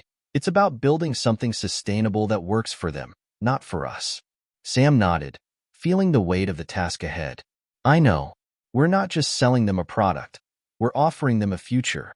But if they don't believe in it, then what? How do we convince them to trust us?" Elon looked out the window, his mind racing. "It's not about convincing them, Sam. It's about showing them. Actions speak louder than words. We'll make sure they know we're committed to this project, no matter the cost." When they landed in Nairobi, the tension was palpable. They were met by a local team from Tesla and the World Bank, who briefed them on the latest developments. The protests were growing, and more government officials were beginning to distance themselves from the project. Elon, Sam, one of the local Tesla engineers, said, "We've tried everything we could to calm the situation, but the political climate here is unstable. There's a lot of skepticism about foreign aid projects. Some people think we're trying to take control of their resources, and others are just frustrated with the pace of progress." Musk rubbed his forehead, thinking for a moment. "Then we need to get in front of this. We need to show them that this project is for them, not us. And we need to act fast." The next day, Musk and Sam attended a series of meetings with local government officials, activists, and community leaders. It was clear from the outset that the situation was delicate. The activists were wary of any further commitments, and some government officials were already backing out, citing the political risks involved. Sam took the lead in one of the meetings, his voice steady but passionate. "I know there are concerns, and I understand the skepticism, but we're not just here to install solar panels and walk away. This is about building a future together. If we don't act now, the cost of inaction will be even greater." The room was silent for a moment as Sam's words hung in the air. Finally, a community leader spoke up. "And what exactly do you propose we do to make this work?" Sam looked him in the eye. "We'll increase transparency. We'll work directly with local leaders and community members to manage the project. We'll ensure that the benefits of this technology go to the people who need it most. And we'll be here every step of the way." Musk added, "We'll also bring in additional funding, if necessary, to ensure the project is sustainable long-term. If we need to find a way to make this work, we'll do it." The conversation was far from over, but Sam's words seemed to make an impact. They didn't have all the answers yet, but the community leaders were willing to give them a chance. The next few days were spent negotiating, planning, and finding compromises. The protests slowly began to dissipate as the community leaders agreed to allow the project to continue, on the condition that Tesla and the World Bank met specific transparency and accountability criteria. By the end of the week, the crisis in Kenya had been defused. The solar project would continue, with new measures in place to ensure local involvement and sustainable funding. It wasn't a perfect solution, but it was a step forward. As Elon and Sam boarded their flight back to the U.S., they reflected on the challenges they had faced, and the lessons they had learned. This was only the beginning. The road to global change would not be smooth, but it was worth it. They had risen to the first major test, and they had passed. Now, the real work was just beginning. As Elon Musk and Sam Calloway made their way back from Nairobi, the weight of the past few weeks seemed to linger, even as the immediate crisis in Kenya had been resolved. They had learned valuable lessons: how fragile trust could be, how quickly momentum could shift, and how critical it was to be adaptive in the face of unforeseen challenges. But there was one thing that stood out above all. The experience had altered their perspective on the global green grid initiative. It was no longer just about solar panels and electric cars. It was about people, communities, and the deep, complex forces that shaped their futures. Back at headquarters, the news of their successful intervention in Kenya was met with mixed reactions. On one hand, the media praised their ability to pivot under pressure, showing a level of commitment to the project that few other companies could match. On the other hand, critics were quick to point out the political volatility in the region and the potential risks involved in working in unstable environments. Some even suggested that their efforts in Kenya were little more than a desperate publicity stunt, a way to paper over the cracks in their ambitious global plans. Always a mixed bag, isn't it? Sam muttered as he reviewed the news articles. We solve one problem, and it creates 10 more. Elon, however, was unfazed. His focus had already shifted. The real impact is on the ground. What matters is that we're delivering. We're not just talking about change, we're making it happen. We can't control what the media says. What matters is that we're getting results. Despite the early media criticism, something interesting began to happen in the wake of the Kenya crisis. The story of their intervention, how they had listened, adapted, and worked directly with local communities, resonated with people far beyond Kenya. A ripple effect started to take shape, gradually spreading through different regions of the world. In places like Ethiopia, Nigeria, and South Africa, governments and NGOs reached out to explore partnerships with the Global Green Grid Initiative. These countries, many of which were facing energy crises of their own, began to see the potential of solar technology as a viable solution. But perhaps the most unexpected outcome came from the business world. Corporations that had previously been dismissive of the initiative now started to take notice. Some began to see the writing on the wall. Green energy wasn't just the future, it was the present. The narrative was shifting. No longer was it just a lofty, idealistic dream. It was becoming a practical reality. And those who had dismissed Musk's vision were now reconsidering their positions. Elon and Sam were called to a series of meetings with high-level executives from major tech companies, energy firms, and even global financial institutions. They came with proposals, with offers of partnerships, and with investments, some eager, some cautious. But there was one theme that ran through all the conversations. The world was ready for change, and those who could drive that change would lead the future. Let's not get too comfortable, Sam said, breaking Elon out of his contemplation during one of these meetings. We've been presented with some big opportunities, but we still need to stay focused on our long-term goals. Partnerships and investments are great, but they can also muddy the waters. We have to make sure we don't lose sight of what we're really here to do. Elon nodded. Agreed. But this is what we've been working for. If we can use these partnerships to scale faster, we can reach more people. And that's the goal. Still, as they navigated the new wave of attention, the pressure on Musk and Sam began to increase. The media spotlight grew brighter, and the public scrutiny intensified. Every move they made was dissected, and every success was followed by calls for more transparency, more results, and more proof that their initiative was sustainable in the long run. In many ways, it felt like a game of whack-a-mole. For every challenge they overcame, a new one would rise up, often bigger and more complicated than the last. One particularly tough issue that surfaced was in the form of a massive power struggle between the World Bank and other financial stakeholders. While the initial partnership had seemed straightforward, the intricacies of the funding model began to cause tension. The World Bank had wanted certain guarantees that Musk's team could not provide, particularly regarding the speed at which the solar projects could scale and the financial risk involved. Some of these governments are going to take years before they can fully integrate this tech, Elon said during a strategy session with Sam. If we rush them, it's going to backfire. Sam frowned. And we can't just hand them a finished product either. They need to take ownership, even if it takes longer. We can't solve all their problems overnight. Despite the mounting pressure, Musk was undeterred.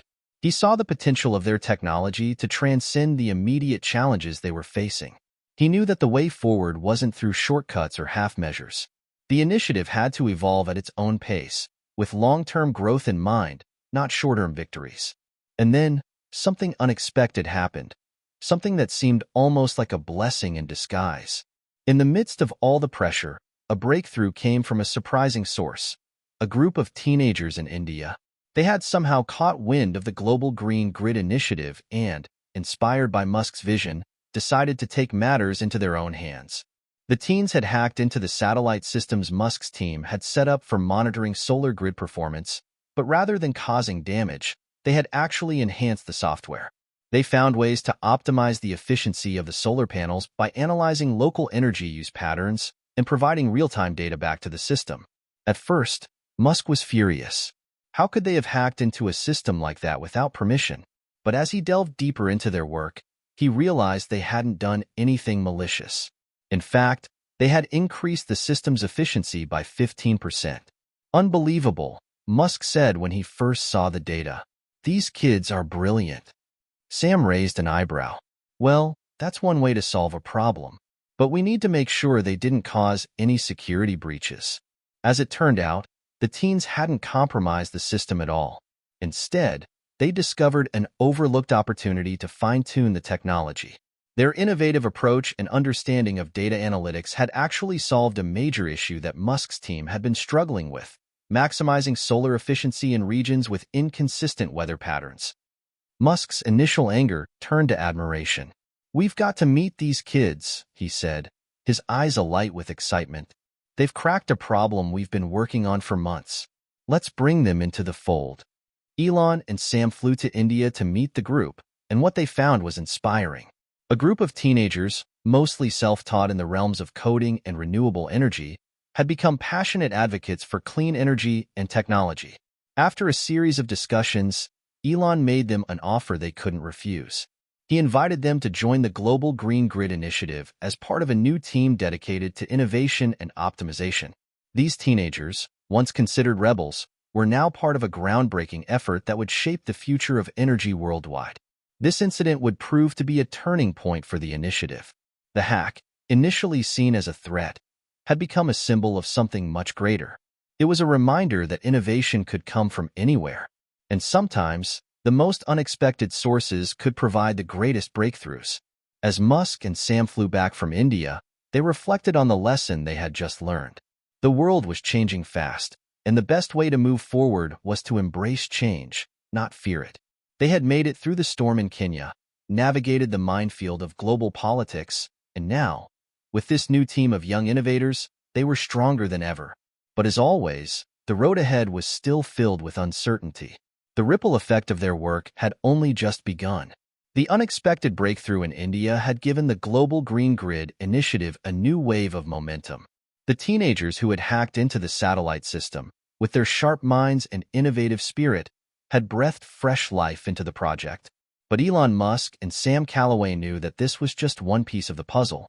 The world was watching, and the next steps they took would define the future of the initiative. Back at their headquarters, Elon stood before a large map of the world, eyes scanning the locations where their initiative could have the most significant impact. "The goal is simple," he said, addressing his team. "We need to scale faster, reach more regions, and prove that we can provide renewable energy solutions on a global scale." Sam, ever the realist, raised an eyebrow. "It's not just about reaching more places, Elon. We need to make sure we don't overpromise. There are still a lot of moving parts, especially with the geopolitical challenges we've seen in places like Kenya." Elon nodded thoughtfully. "I know, but the breakthrough in India showed us something. Innovation doesn't always come from where you expect. If we can harness the energy of these young minds and build partnerships that foster local leadership, we can make real, lasting change."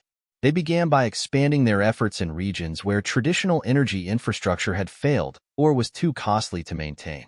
The team's eyes were now set on Southeast Asia, Latin America, and parts of the Middle East, where solar and wind energy could provide sustainable solutions to growing populations that were underserved by the existing grid. One of the first stops on this new journey was the Philippines, a nation of over 7,000 islands, many of which had never been connected to the national grid. The combination of an abundant sunlight and the constant threat of natural disasters made it a perfect candidate for solar-based microgrids. Yet, the country had struggled with economic instability and political fragmentation, making large-scale energy projects challenging. "We're not just putting up solar panels," Sam said as he looked over the initial proposals. "We're changing an entire energy system. The islands are scattered, the logistics are complicated, and we'll have to involve the local governments every step of the way." Elon smiled, his eyes narrowing with determination. "Exactly. But that's the beauty of it. If we do this right, the local governments will see that they don't have to rely on centralized power plants. This is decentralized, community-led energy." The team quickly mobilized, working alongside local leaders to introduce the concept of solar-powered microgrids to small islands that had been living without reliable electricity for decades. They began with a pilot project on one of the smaller islands, Mindoro. The local community was enthusiastic, but the challenges were immediate. For one, the terrain was treacherous, with mountains and thick jungles making the transportation of solar panels and batteries an uphill battle.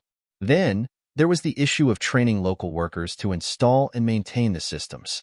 The project was complicated, and every day presented new obstacles. But for Musk, it was just another challenge to overcome. He was a master of navigating complexities. "Elon," Sam said, glancing at the mounting problems, "this is a real test. What if it's too much to handle? What if the local community doesn't have the resources to keep it running after we leave?" Elon turned to Sam, his expression calm yet firm. "Sam, the world won't change if we back down every time things get tough. We're building something sustainable.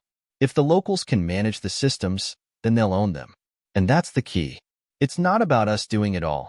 It's about empowering them to take control of their own energy future." In the coming months, the project in Mindoro began to show signs of success. The solar microgrids provided reliable electricity to hundreds of homes, powering everything from homes to schools, hospitals, and local businesses. The most striking result was the profound sense of empowerment among the locals.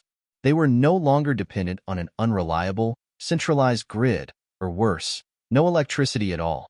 Now they had clean, affordable energy, and they had been trained to maintain and repair the systems themselves. Sam observed the transformation firsthand. "Elon, this is it. It's working. They're taking pride in it. We're giving them the tools to not just survive, but thrive." Elon's vision for decentralized, community-driven energy was becoming a reality, but there was still a long road ahead. Their success in the Philippines had created a powerful model, but other nations, with different challenges and needs, would require their own solutions. They had to scale the project to regions that faced unique energy problems, from the arid deserts of the Middle East to the flood-prone areas of Bangladesh. It wasn't just about technology. It was about building trust in Musk's team, trust in the local leadership, and trust that the energy revolution they were proposing could actually work in the real world. And as always, there was pressure to move quickly. "We can't wait forever," Sam reminded Elon during a meeting one afternoon. "Every day we wait, more people in these underserved regions are living without reliable energy. The clock is ticking." Elon stood up, walking toward the large digital screen displaying data and projections. "I know, but it's not just about speed. It's about the foundation we're building. If we rush, we risk doing more harm than good. Let's focus on getting it right in every region we touch." Meanwhile, back in the U.S., a new wave of interest was building for the initiative. With the Philippines project showing positive results, and the Kenya intervention having sparked interest from governments and corporations alike, the media spotlight was now shining brightly on Musk and the Global Green Grid Initiative. They were hailed as pioneers in the field of sustainable energy. Yet, even as praise poured in, challenges began to mount from a different direction: politics. Governments in certain regions, particularly in Africa and the Middle East, had begun to view Musk's global ambitions with skepticism. They were worried about the growing influence of private corporations like Tesla and SpaceX, which were expanding rapidly into sectors traditionally controlled by state-run utilities. They feared losing sovereignty over their energy resources. In addition, the existing energy giants, oil companies, and utility monopolies had started to fight back. They had vast financial resources and lobbying power, and they were determined to protect their market share. Musk was no stranger to opposition, but the resistance was intensifying. "We need to prepare for a fight," Sam said, looking over some of the legal documents they'd received from international governments. "The next phase is going to require not just technological innovation, but political strategy." Elon leaned back in his chair, deep in thought. "I didn't get into this to fight for the status quo. I got into this to change the world. If they want to challenge us, let them. We'll show them how powerful decentralized energy can be. They're not fighting against me. They're fighting against the future." With each new partnership and each new obstacle, Musk and Sam's vision for the global green grid initiative grew clearer. They weren't just building a system of solar panels and wind turbines. They were laying the groundwork for a new energy paradigm, one that would disrupt the old ways of thinking about power and distribution. This wasn't just a business venture. This was a movement. As they set their sights on new frontiers, expanding into regions as diverse as Latin America, the Middle East, and Sub-Saharan Africa, they knew that the hardest part was still ahead. The political battles, the challenges of scaling, and the question of how to make their technology work in every unique environment they encountered. These were the real tests. But if there was one thing they had learned from Kenya, India, and the Philippines, it was this: the world was ready for change, and they were leading the way. The momentum of the Global Green Grid Initiative was undeniable. Projects in the Philippines, Kenya, and India had not only demonstrated the viability of Musk's vision, but also ignited the imaginations of people and governments around the world. But with every wave of success came an equal and opposite reaction.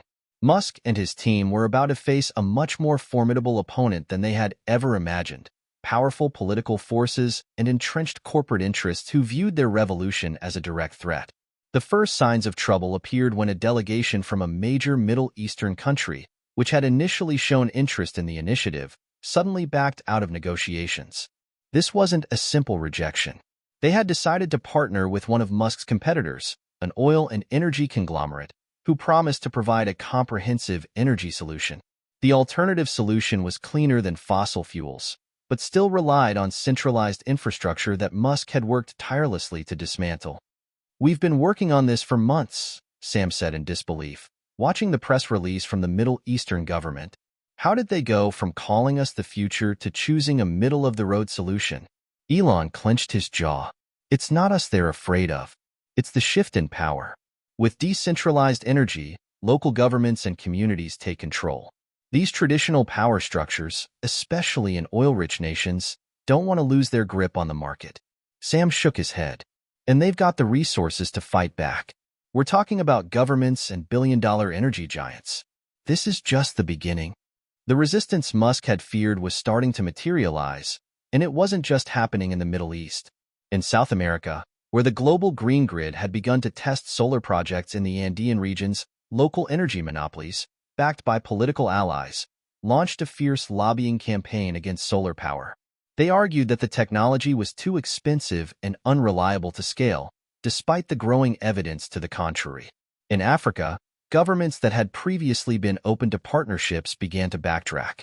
They were being pressured by the large utility companies and the World Bank, who, despite their interest in green energy, had deep investments in fossil fuels and were reluctant to disrupt the status quo. "The oil companies are pushing back hard," Sam said during a late-night strategy meeting. "They're questioning the reliability of solar power, spreading misinformation, and creating uncertainty among governments." Elon leaned forward, his fingers steepled. "This is exactly what I expected. We can't just sit back and wait for these things to work themselves out. We need to double down. These companies and governments are scared. They know that decentralized energy means less control for them and more power for the people." But the resistance wasn't just coming from governments and corporations. The media, too, began to turn against them. Headlines that had once lauded the Global Green Grid Initiative for its ambition were now questioning its practicality. "Is solar the future or a pipe dream?" read one major headline. Another read, "Musk's Green Revolution. Will it survive political backlash?" "We need to respond," Sam said, pacing the room as he read the latest news articles. The media is turning on us, and it's only going to get worse. The more success we have, the more they'll dig into every mistake, every misstep, no matter how small. Elon, who had been silent for a moment, finally spoke. We're going to turn this into an advantage. We've always been underdogs. Let them attack. Let them try to take us down. We're building something they can't ignore, and they're scared. We've got to keep pushing forward. Musk's response was a call to arms, a new campaign to demonstrate the undeniable impact the initiative was having on the ground. Instead of backing away from the pressure, he embraced it, launching a series of bold, high-profile moves that would put the global green grid initiative back in the spotlight. First, he made a surprise announcement, a major project in Venezuela, a country rich in oil reserves but suffering from one of the worst energy crises in Latin America. The Venezuelan government had initially shown reluctance, but after years of blackouts and widespread energy shortages, they were desperate for a solution. Musk seized the opportunity. We're going to install a solar-powered microgrid system in Venezuela. It's not just a pilot project. It's going to be the blueprint for energy independence in the region, Elon declared in a live broadcast. The announcement was met with fierce criticism from energy giants and Venezuelan political factions loyal to the oil industry. But it also sparked a wave of support from grassroots activists and environmental groups. Musk had placed himself directly in the crosshairs of the establishment, and yet his resolve seemed unshakable. The project in Venezuela proved to be a lightning rod for controversy. The media began to question the practicality of installing solar grids in a nation ravaged by economic collapse and hyperinflation.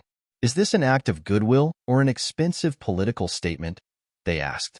But while the press had its doubts, the results spoke for themselves. Within weeks of the microgrid installation, small towns across Venezuela began receiving steady electricity for the first time in years. Local businesses that had been forced to close due to power shortages were able to reopen, and schools were powered by renewable energy. Sam observed the shift in sentiment, albeit cautiously. We've made a big statement, Elon, but this isn't going to silence our critics. They're already mobilizing. Elon smiled. Let them come. The more noise they make, the more people will see the truth. As tensions mounted, a more serious challenge emerged from within the company itself. There were whispers of dissent among some of the higher-ups in Tesla and SpaceX, people who had always supported Musk's ambitious ventures but were growing increasingly wary of the political battles and corporate resistance they were facing. We can't afford to lose focus, Sam warned Elon after a particularly contentious meeting with key stakeholders. There are factions within our own teams now. If we're not careful, it could divide us. Elon, ever the visionary, wasn't worried. This is the price of doing something truly revolutionary. We're changing the world. Change isn't easy, and it never is. The people who are with us will stay, and the others, well, they'll fall behind. In the midst of this corporate turmoil, a new development emerged that could change everything. A hacker group, known for their anti-corporate stance, began leaking internal documents from some of the world's largest oil and energy companies, revealing the depths of their opposition to renewable energy projects and the lengths they had gone to discredit Musk and the global green grid initiative. The leaks included emails, confidential meetings, and even evidence of large-scale lobbying efforts aimed at undermining green energy projects. The hackers, calling themselves the Green Rebels, made an open statement. The truth must be heard. The people have a right to choose their energy future. Elon Musk is leading the charge, and we stand with him. Elon saw the hacker group's leak as a powerful piece of ammunition in the battle for the future of energy. It wasn't just a political struggle anymore. It was a war for the hearts and minds of the global population. The tide was beginning to turn, but they had to keep fighting. Back at their headquarters, Elon and Sam knew that the global green grid initiative was at a crossroads. The road ahead was more treacherous than ever, with corporate giants and political elites aligning against them. But as they looked at the progress they had made, communities powered by solar grids, new innovations being developed by young minds around the world, they knew they couldn't stop now. This was a revolution in the making, and no amount of resistance, no matter how fierce, could stop it. Hit subscribe and leave a comment with where you're watching from. The corporate world is fighting back, but how can we stay ahead in this battle for the future? What's the next step for renewable energy in your community? The pressure from powerful governments and multinational corporations had reached a boiling point. After the hacker group, the Green Rebels, exposed the efforts of oil and energy monopolies to discredit the global Green Grid initiative, public opinion began to shift. The media storm intensified, but now the story wasn't about Elon Musk pushing a new, risky idea. It was about the battle for the future of energy, a battle between the entrenched old guard and the new wave of decentralized, sustainable power. Elon Musk sat in a war room surrounded by his most trusted advisors, watching the latest media coverage of the leaked emails. The oil and gas giants were scrambling to control the narrative, but there was a noticeable shift in the air. The public was beginning to understand that the real fight was about more than just energy. It was about freedom. "We've got a real opportunity here," Sam said, flipping through a series of media reports and social media reactions. People are finally waking up to the fact that this isn't just about clean energy. It's about breaking free from the monopoly these corporations have held over the world for decades. Elon nodded. "It's bigger than energy. It's about decentralizing power. We're not just changing the way the world is powered. We're changing the way people think about control. These corporations want to hold the keys to energy in their hands, but we're handing them to the people." The global Green Grid initiative was at a critical turning point. As corporate interests pushed back harder, Musk knew it was time to go on the offensive, to use the very system that was designed to protect the elite to level the playing field. They had to make a move that would shake the corporate world to its core. At the same time, the initiative's success in regions like Venezuela and the Philippines had opened doors to a wave of new opportunities, especially in Africa, where energy scarcity was a dire issue. Many African nations, despite their ongoing political and economic struggles, had begun to see the potential in renewable energy. It was a perfect storm. Musk's team was gaining momentum, and the world was beginning to see the cracks in the foundation of traditional energy. But no one anticipated what would happen next. It started in Lagos, Nigeria, a sprawling city of over 20 million people, where electricity outages were a daily part of life. Musk's team had partnered with a local group to begin installing solar-powered microgrids in the city's informal settlements. The response was overwhelming, and within weeks, thousands of households were connected to the new system. The once distrusted solar power was now a lifeline. What followed in Lagos was an unprecedented grassroots movement. Activists, local politicians, and even local business leaders began rallying around the idea of energy independence. It wasn't just about solar panels. It was about self-sufficiency, creating a new model for economic development outside of the control of foreign energy companies. Sam, who had traveled to Lagos to witness the project firsthand, saw the transformation. This isn't just about electricity. This is about empowerment. They're taking back control of their futures. Elon, on the phone with Sam, agreed. "This is the proof of concept we've been waiting for. Once we show the world that decentralized energy can lift people out of poverty, we can't be stopped." Back in the U.S., the reaction to the expanding initiative was mixed. Environmental groups hailed the project as a revolutionary leap forward, but corporate lobbyists and conservative think tanks fought back with even greater intensity. They launched a smear campaign, arguing that Musk's push for decentralization would collapse global economies, disrupt supply chains, and leave nations vulnerable to energy terrorism and instability. One of the most vocal critics was none other than the CEO of a major American energy conglomerate, Charles Harding, the head of Titan Energy. Harding had always been a thorn in Musk's side. He saw the rise of the global Green Grid initiative as a direct challenge to his multi-billion-dollar empire. His company had been one of the largest fossil fuel suppliers for decades, and now Musk was threatening to disrupt everything. In a nationally televised debate, Harding came out swinging. "Elon Musk's so-called green revolution is a fantasy. It's not realistic to think we can rely on decentralized energy. We need global infrastructure, stability, and, above all, centralized control. Without it, our world is doomed to chaos."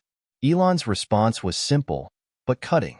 "What's truly unstable, Mr. Harding, is a system that forces the poorest people in the world to rely on a few monopolistic corporations for their basic needs. You and your industry have been part of the problem for far too long. We're offering a solution, a way to put energy back into the hands of the people." The debate between Musk and Harding sparked a firestorm of media coverage. The world had been watching, but now it was personal. Musk wasn't just a billionaire entrepreneur pushing a product.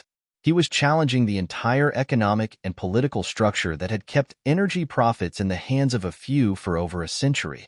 The battle between the two men became symbolic of the larger struggle, the fight between corporate oligarchy and the democratization of power. The media ate it up, with pundits from all sides weighing in. On one side, Harding and the defenders of the status quo painted Musk as a reckless idealist. On the other, Musk's supporters saw him as a visionary standing up for the world's most vulnerable people. As the fight escalated, Musk decided it was time for another strategic move, one that would shift the tide in his favor and prove that the global green grid initiative was not just a dream, but a force to be reckoned with. Musk, with his usual flair for dramatic timing, made an announcement that stunned the world. He had secured an agreement with several major international financial institutions to create a massive green energy investment fund, one that would inject billions of dollars into renewable energy projects across Africa, Southeast Asia, and Latin America.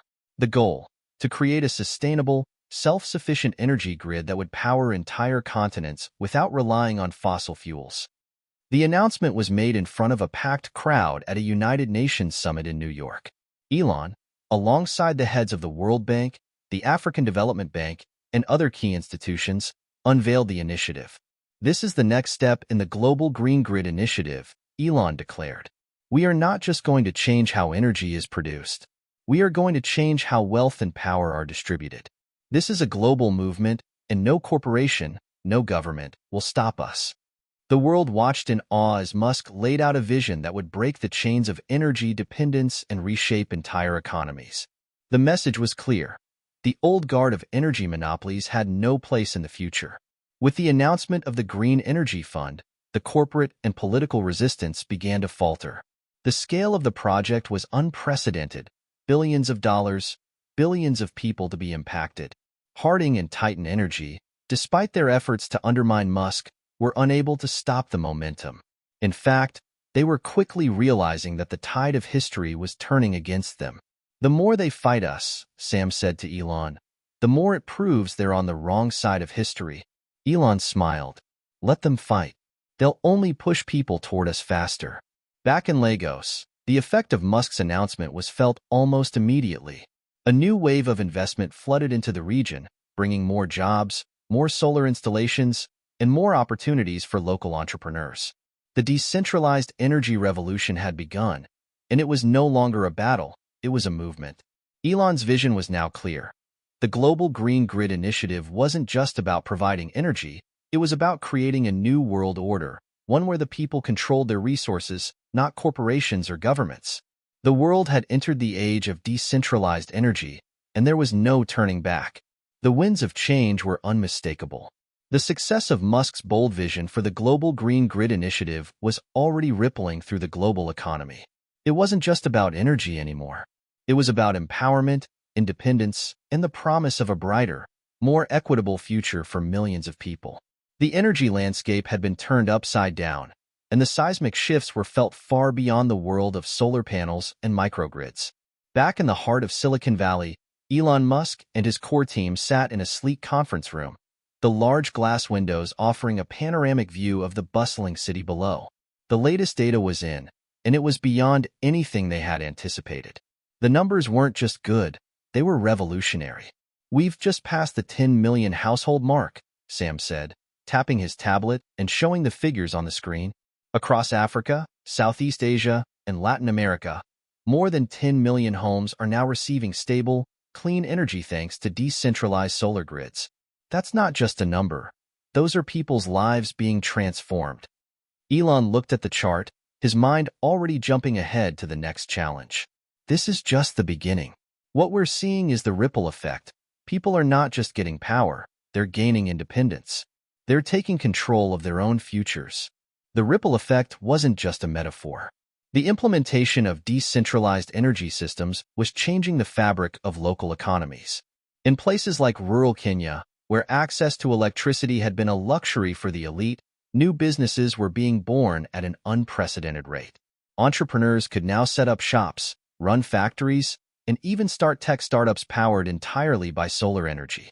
In the Philippines, a remote island that had long struggled with energy scarcity, a group of fishermen who once spent their days in darkness now had 24/7 power to run refrigeration units for their catch. Their local economy had been revitalized, creating new jobs in the fishing industry and opening up opportunities for export. "We're seeing a complete transformation," said Mina, one of Musk's senior engineers, who had worked closely with local teams in both Africa and Southeast Asia. "These people are not just consumers, they're becoming producers. The energy they're receiving is catalyzing their entire economic ecosystem."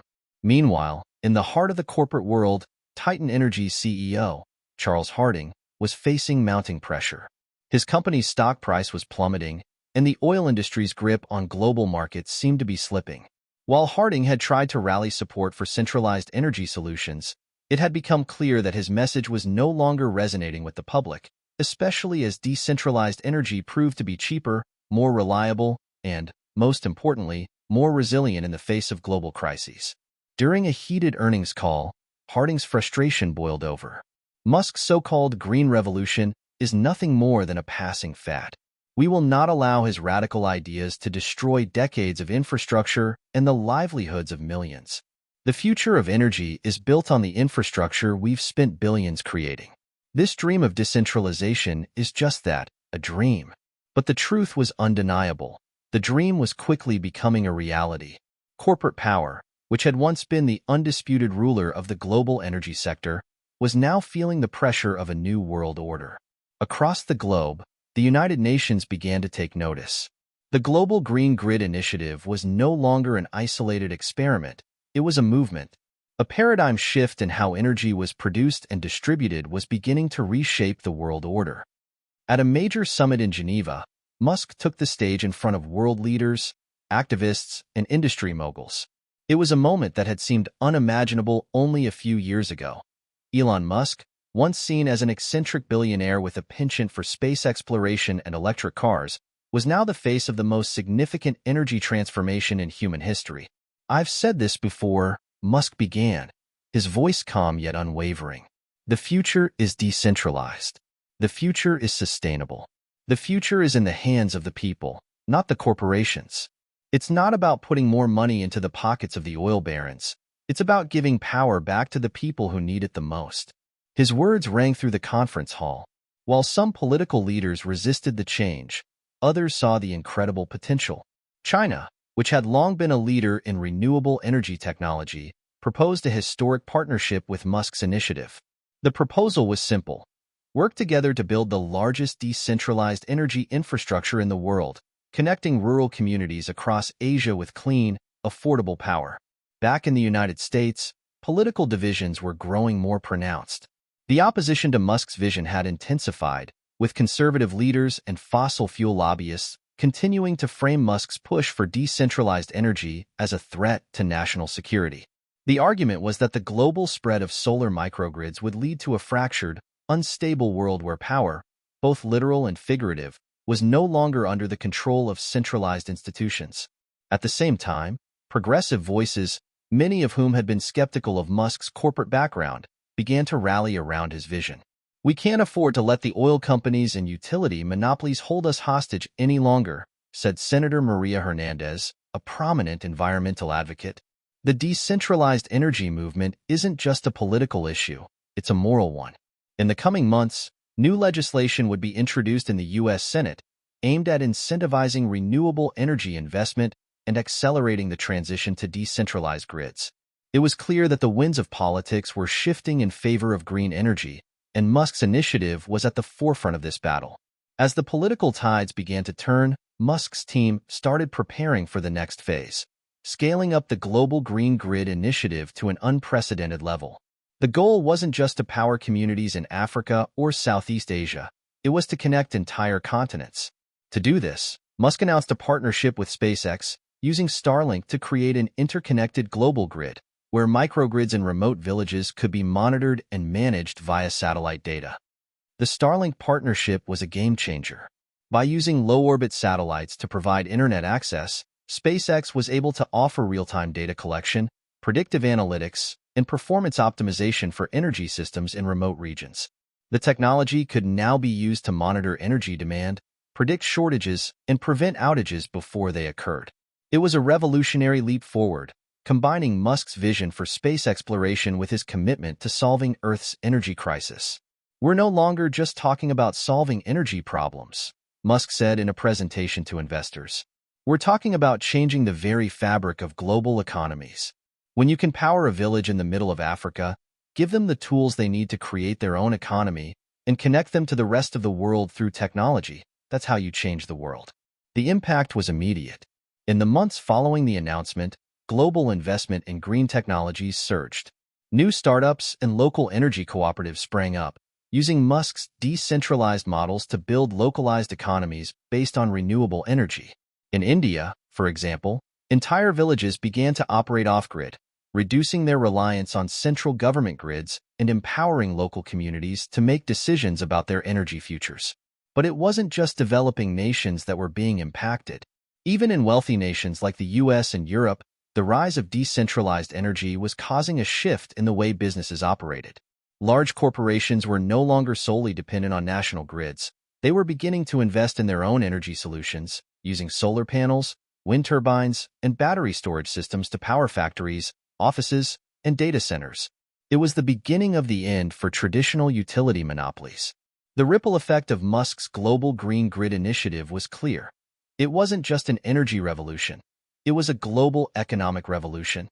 The decentralization of power was liberating people from the shackles of corporate greed, offering new opportunities, and giving individuals the ability to shape their own futures. And the best part? It was only just beginning. As the global green grid initiative continued to spread, reaching new territories and creating waves in the global economy, Elon Musk and his team found themselves facing an unexpected and daunting challenge. The world's energy landscape was in the midst of a revolution, but as with any major shift, the resistance had begun to adapt, grow more sophisticated, and fight back with unprecedented intensity. It began subtly, with seemingly small setbacks. Reports surfaced of power outages in regions that had been early adopters of Musk's decentralized solar grids. Sabotage was suspected. In several locations, solar panels had been damaged or stolen, while others were found tampered with, leaving entire communities without power. Sam, who had been closely monitoring the progress in Africa, Southeast Asia, and Latin America, was the first to raise alarms. "This doesn't feel like a coincidence anymore. There's a coordinated effort to undermine our work," he said one afternoon, as he sat with Elon in the war room. Musk's face hardened as he glanced at the reports. "We knew this was coming. The fossil fuel industry isn't going down without a fight." But it wasn't just the old guard of energy monopolies. Governments in several countries that had once supported the initiative were now growing wary. The shift to decentralized energy was disrupting established power dynamics, and national governments, particularly those with strong ties to fossil fuel industries, began to see Musk's vision as a threat to their own authority. The first signs of this came from Venezuela, a country that had been a vocal supporter of the global green grid initiative. However, as local communities grew more self-sufficient with renewable energy, the Venezuelan government, which had long been dependent on oil revenues, began to feel the economic strain. "Venezuela is pulling back from the initiative," Sam reported, frowning. "They're claiming that the decentralized energy systems are undermining their control over energy resources."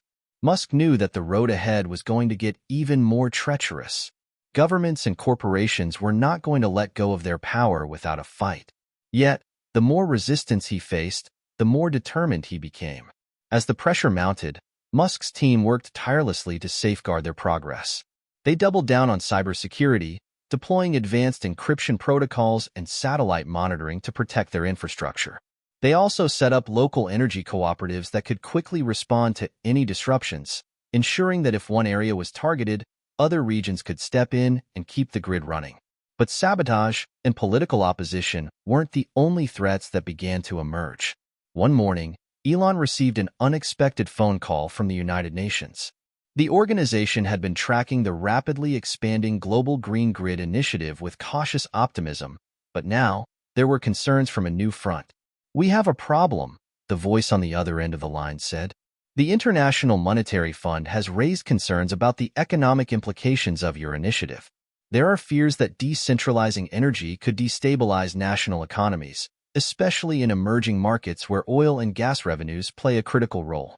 Elon sighed, knowing the complexities of the situation. The Global Green Grid Initiative wasn't just an energy project. It had the potential to radically alter the balance of power in global economies. The IMF's concerns weren't just about energy, they were about the shifting dynamics of global trade, finance, and geopolitics. What exactly are they suggesting? Elon asked. They're not asking for you to stop, but they're urging caution. They want more regulation, more oversight, the UN representative explained. There are also concerns that wealthier nations, like the US and Europe, might be using this as an opportunity to further their economic interests at the expense of poorer nations. Elon knew this was coming. The pushback was inevitable. The old systems were designed to preserve the status quo, to keep the power and wealth concentrated in the hands of a few. Tell them, Elon said firmly, we're not stopping. The world has waited long enough for a solution to the energy crisis. This is about justice. It's about fairness. And most importantly, it's about the future of the planet. If they're truly concerned about destabilization, let's talk about the real destabilizing force, the continued reliance on fossil fuels. But while Musk and his team fought the external challenges, the internal ones were no less pressing. Mina, one of the initiative's senior engineers, was deeply troubled by the growing sabotage. We're seeing a pattern, she said during a meeting. It's happening in places where the energy grids are most successful. The most vulnerable communities are being targeted.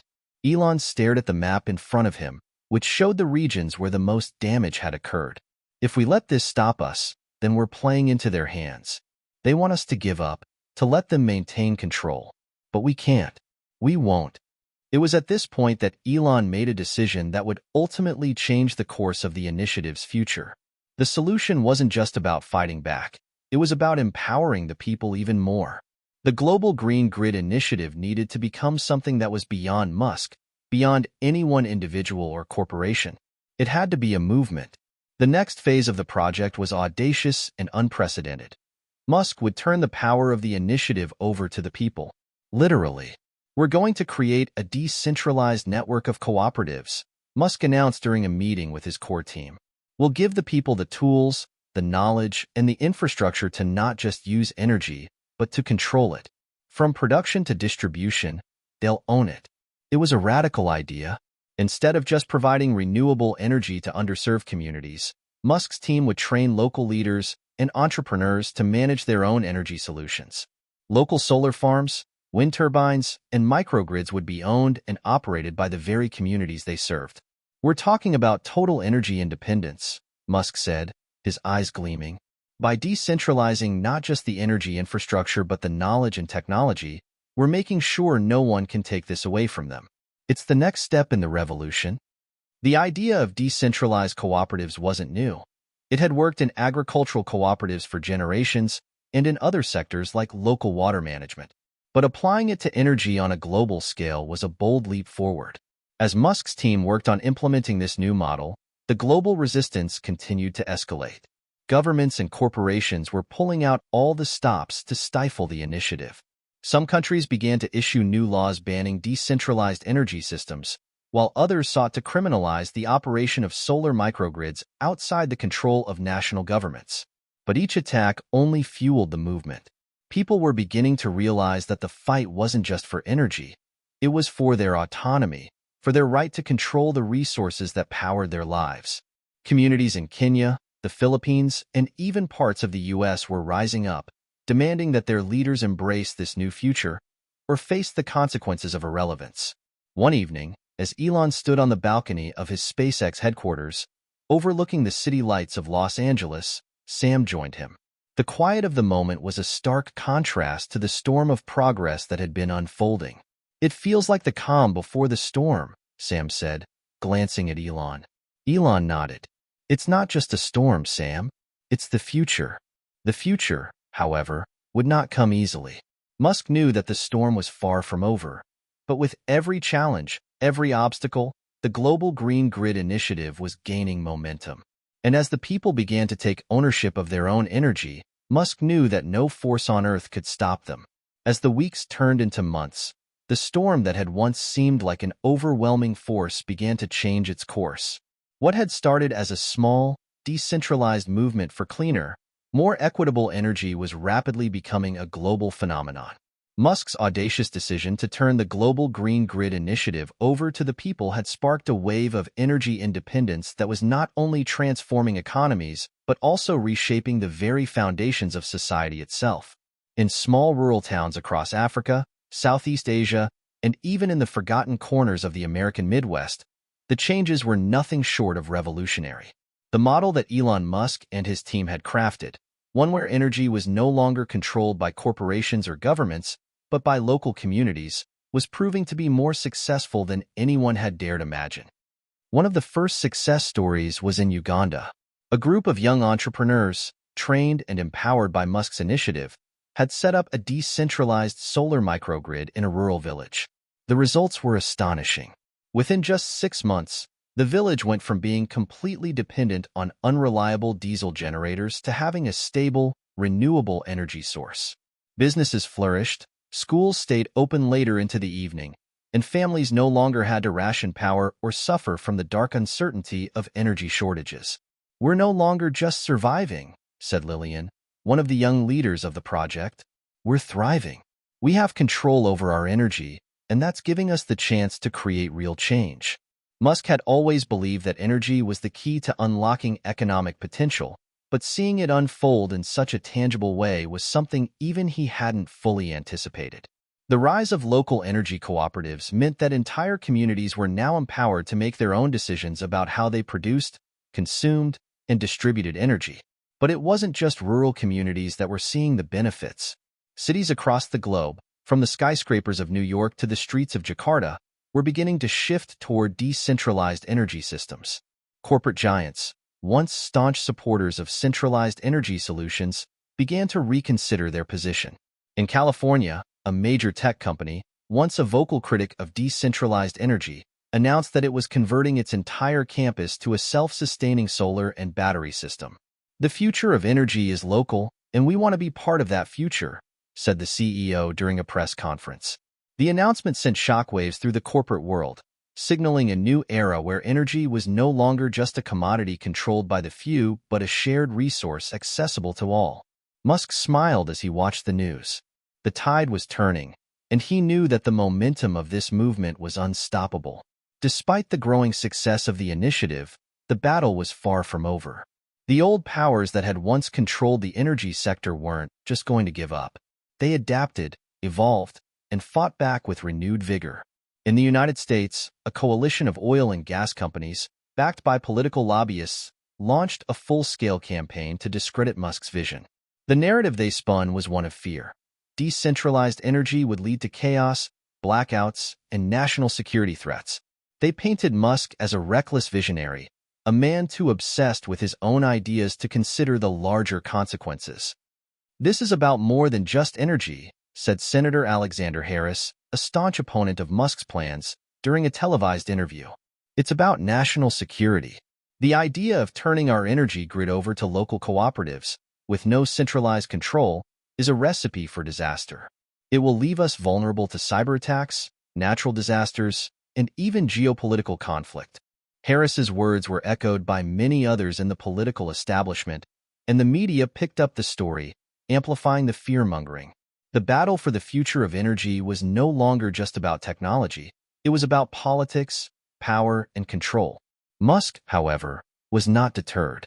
He knew that the future wasn't shaped by fear. It was shaped by the people who dared to challenge the status quo. He doubled down on his efforts to expand the global green grid initiative, focusing on one core principle. People-powered energy was the key to a better, more resilient future. As the initiative grew, so did its reach. Musk began working with local governments that had once opposed the project, convincing them to invest in decentralized energy. He presented them with hard evidence. Communities that had embraced decentralized systems were more resilient, more economically stable, and better equipped to handle crises. "I'm not here to disrupt your system," Musk said during a meeting with the governor of a mid-sized state in the U.S.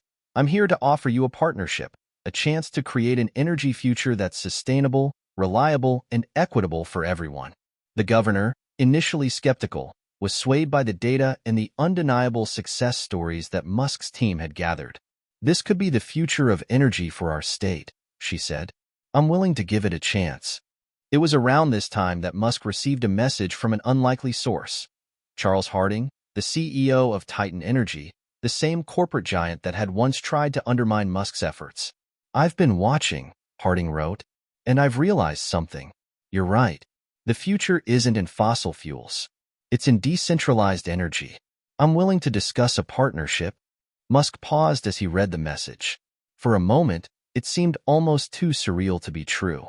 Titan Energy had been one of the most vocal opponents of decentralized energy, yet here they were, reaching out for collaboration. "I never thought I'd see the day," Musk said to his team, "but I suppose the future always has a way of surprising us." The idea of a partnership with Titan Energy was a game changer. It wasn't just about technology or money. It was about bringing the most influential players in the energy industry into the fold of the decentralized revolution. If Musk could convince Harding to join forces, it would signal a turning point not just for the global green grid initiative, but for the entire energy industry. But it wasn't just corporate leaders who were taking notice. The people, the everyday citizens who had embraced Musk's vision, were the true force behind this transformation. In cities, towns, and villages across the world, people were taking control of their own energy futures. They were no longer passive consumers. They were active participants in the creation of a new world. In a remote village in India, a group of farmers had formed their own energy cooperative, using solar power to pump water for irrigation. "We used to rely on expensive diesel generators, but now we have our own power," said Raj, one of the farmers. "It's not just about energy, it's about freedom." As the months passed, the decentralized energy movement continued to grow. The fear-mongering from political leaders and fossil fuel companies became less effective as the real-world evidence of success mounted. Communities were thriving, businesses were flourishing, and people were waking up to the possibilities of a new, sustainable world. It was a new age, an age where energy was no longer a commodity controlled by a few but a resource that belonged to all. And as the world embraced this new paradigm, the old systems of control, those built on fossil fuels, greed, and power, began to crumble. Musk stood on the rooftop of one of the newly constructed energy hubs in Los Angeles, overlooking a city powered by the sun, wind, and the ingenuity of its people. The future, once a distant dream, was now within reach. "This is just the beginning," Musk said quietly to himself. "We've unlocked something far greater than energy. We've unlocked the potential of the human spirit." The world had never been so connected, or so divided. The success of Elon Musk's global green grid initiative had ignited a new chapter in the global energy revolution, but with every step forward, the obstacles grew more complex.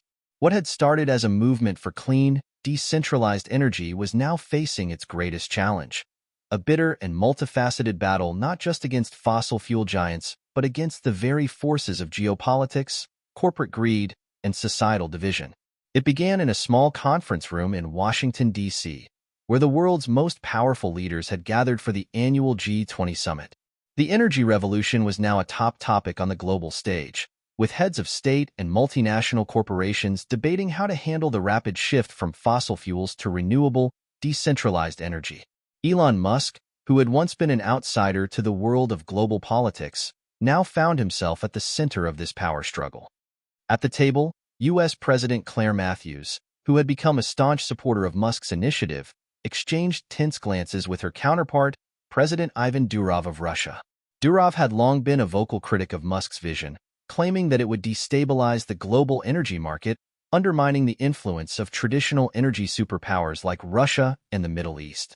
"This shift is dangerous," Durov declared, his thick accent making his words seem even more menacing. "The world's energy cannot be governed by a few billionaires and their ideologies. We need to preserve the power of our national grids, or risk falling into chaos." Musk sat silently at the table, feeling the weight of the conversation pressing down on him. He had heard these concerns countless times before, but this time, it felt different. This wasn't just about the future of energy, it was about the survival of entire global systems that had long depended on oil and gas revenues. And now, With decentralized energy on the rise, those systems were starting to unravel.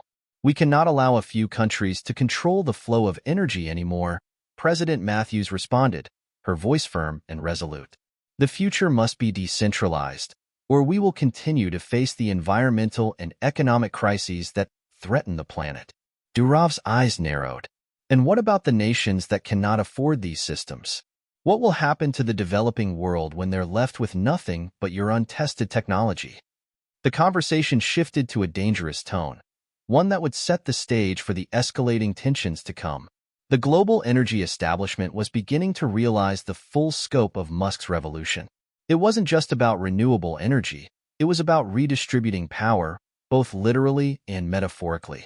Back in the field, the growing resistance from established powers began to manifest in more violent and covert ways. In Africa, where the green grid had been met with overwhelming success, local leaders began receiving threatening calls from corporate-backed mercenaries. Infrastructure projects were sabotaged, and workers on solar farms were targeted. In some cases, entire cooperatives were wiped out in the night, their energy grids destroyed. Sam, who had been overseeing operations in the region, was the first to report the disturbing news. Elon, it's happening. We've had 2 solar farms destroyed in the last week, and we're hearing rumors that the oil companies are funding the attacks. Elon's face darkened. They won't stop, Sam. But we can't back down now. We need to push harder. We need to give these communities more tools, more power. We're not just talking about energy, we're talking about survival. Meanwhile, back in the United States, the political winds were shifting. Powerful lobbying groups representing oil and gas giants began pushing hard to turn the tide of public opinion against Musk's initiative. Their strategy was simple: sow fear, spread misinformation, and create doubt about the feasibility and safety of decentralized energy. A new report was released by a think tank backed by major oil companies, claiming that the Global Green Grid Initiative was an unproven and dangerous experiment. The report suggested that the decentralized energy systems were vulnerable to hacking, natural disasters, and even foreign cyber attacks, painting a picture of a future where entire nations could be left in the dark overnight. The media, always eager for a story that could drive ratings, seized on the report.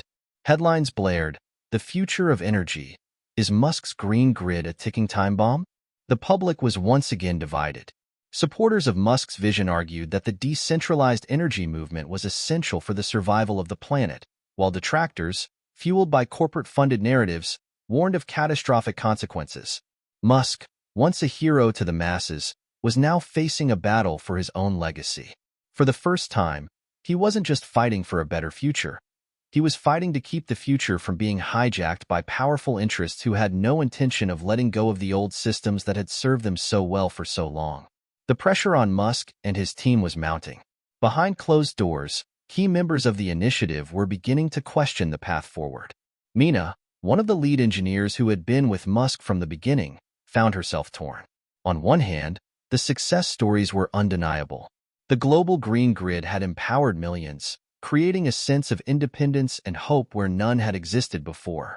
On the other hand, the mounting sabotage and growing political backlash were starting to take a toll. Elon, Mina said, her voice filled with concern, "We've built something extraordinary, but I'm starting to wonder if we're really ready for what's coming. The world isn't just going to let this happen. These are people's livelihoods we're dealing with. There's so much at stake now." Elon stared at her for a long moment. "I know, but if we don't do this now, when? The fossil fuel industry will continue to drag us into environmental ruin. And these corrupt governments and corporations, they'll never let the people take control unless we push them to the breaking point." Mina sighed. "I believe in the vision, Elon, but sometimes I wonder, are we pushing too hard, too fast? What happens if we fail?" "We can't fail," Elon said, his voice cold with resolve. "We won't." The stakes continued to rise as global tensions reached a boiling point.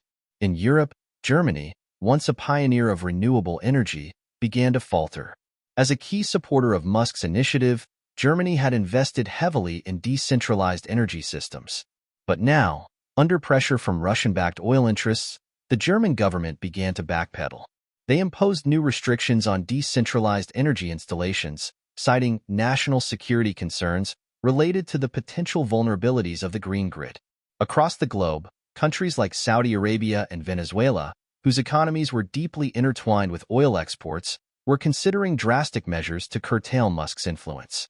Some countries began passing laws that made it illegal to operate independent energy systems without government approval. Others sought to impose tariffs on the import of renewable energy technology, a move that could cripple Musk's vision in developing countries. In response, Musk called for a global summit, a final stand to defend the future of the energy revolution. He knew this was it. Either the world would embrace the future of energy, or the forces of the past would drag it into a new dark age. The countdown had begun. The future of the global green grid initiative hung in the balance. And as the final showdown approached, Musk knew that the only way forward was through unity, through a global coalition of people who understood that the battle for energy was, at its core, a battle for the future of humanity itself. The world held its breath as the ultimate showdown loomed. On one side, Elon Musk and the millions of people who had embraced the global green grid initiative, a decentralized energy revolution that promised to reshape the world's energy systems, one community at a time. On the other, the entrenched powers, oil and gas giants, political elites, and nations whose very existence depended on the dominance of fossil fuels, would stop at nothing to maintain control over the future. The summit was set. Elon Musk, who had been traveling across the globe to gather support, stood at the center of the battle. He had called for the summit in Geneva, Switzerland, a neutral ground where leaders from every corner of the world would gather to decide the future of the energy revolution. The atmosphere was thick with tension, as everyone knew that this summit wasn't just about energy. It was about the future of humanity, the survival of ecosystems, and the power structures that had shaped the world for centuries. As Musk arrived at the conference hall, he felt the weight of history pressing down on his shoulders. This was it. There would be no turning back after today. Every move he made from here on out would shape the world's energy future. Inside the grand conference room, representatives from more than 100 countries gathered, each with their own set of interests. Some came as allies, some as opponents. The fossil fuel lobbyists were well represented, as were the champions of clean energy. And in the front row, the faces of the world's most powerful leaders looked on, their eyes filled with anticipation and fear. Musk stood at the podium, flanked by his most trusted advisors. The clock was ticking. He could feel the gravity of the moment, but his voice remained calm, steady. "We stand at a crossroads," Musk began, his voice resonating through the room. "For too long, we have allowed a few powerful entities to control the world's energy.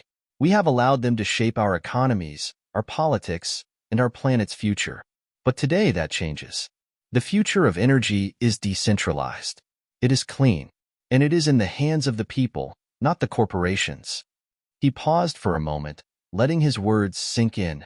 This is not a choice between progress and risk. This is a choice between survival and destruction. The planet cannot sustain the systems we've built on fossil fuels. We must embrace a new way forward, one that empowers every person, every community, to control their own energy future. Together, we can unlock the full potential of renewable energy. But we cannot do it alone. We need the world to stand together. The room was silent for a moment, and then the opposition rose. The representative from Saudi Arabia, a towering figure known for his unwavering commitment to oil, stood up. His words were sharp, cutting through the tension in the room. "You are asking us to dismantle the very foundation of our economies," he said, his voice booming. "Oil and gas have been the lifeblood of nations for generations. You ask us to abandon it overnight. How can we trust your vision? How can we trust that this so-called green grid will not collapse under the weight of its own idealism?" Musk met his gaze, unwavering. "You're right. This change will not happen overnight. But it's happening. And it's happening whether you choose to embrace it or not. The future will be powered by renewable energy because it has to be. The fossil fuel age is over. And if we don't transition now, we will face a global crisis. A crisis of climate, of inequality, of energy access. The longer we wait, the harder it will be." A murmur rippled through the room. Musk's words had struck a nerve. The opposing forces, once confident in their ability to suppress this movement, now began to waver. The debate continued for hours, with powerful voices rising in opposition to Musk's vision. Russia's President Durov argued fiercely that the shift to decentralized energy would leave countries vulnerable to external threats, and that cyber attacks and natural disasters could destroy the fragile networks. But Musk wasn't rattled. We're not talking about a fragile system. We're talking about a resilient, adaptive network that can withstand the challenges of the modern world.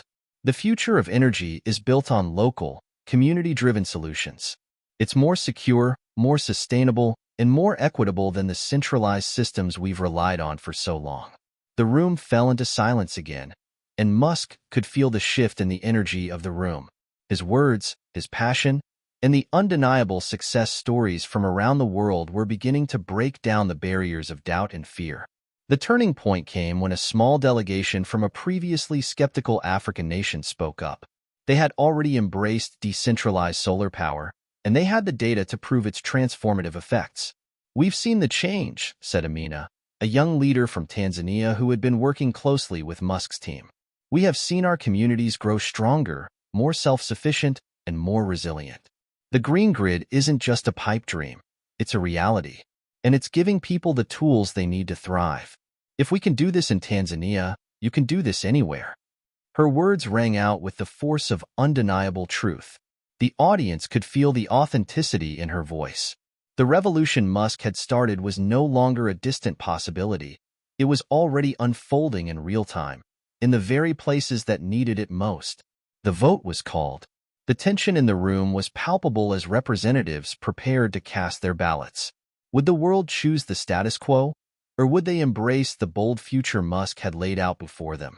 Would the forces of the past, the oil barons, the political elites, continue to dominate? Or would the people, armed with decentralized energy, finally take control? The results came in slowly, one by one. First, a vote of confidence from several European nations, Germany, Spain, the Netherlands, all of whom had already begun their transition to renewable energy. Then, South Korea, Japan, and a number of African nations followed suit, signaling their support for Musk's vision. One by one, countries began to cast their votes in favor of the global Green Grid initiative. And then, finally, the vote from the United States. President Claire Matthews, having faced immense political pressure from fossil fuel interests back home, stood at the podium. She hesitated for only a moment before speaking. "The United States will stand with the people," Matthews declared. "We will stand with the future. We will stand with Elon Musk and the global Green Grid initiative." The room erupted in applause. It was done. The world had made its choice.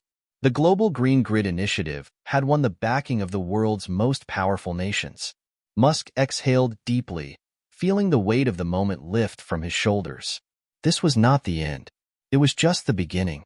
The road ahead would be challenging. The battle would continue. But the world had chosen its path, and there was no turning back. As the summit came to a close, Musk stood before the world's leaders, a quiet smile on his face. He knew this was a victory, not just for him, but for every person, every community who had fought for a better, more sustainable future. "This is just the beginning," Musk said. "We've unlocked the future of energy. And now, together, we'll unlock the future of humanity." Hit subscribe and leave a comment with where you're watching from. How do you think the world will change in the next decade with decentralized energy? What do you think Elon Musk's legacy will be in shaping the future?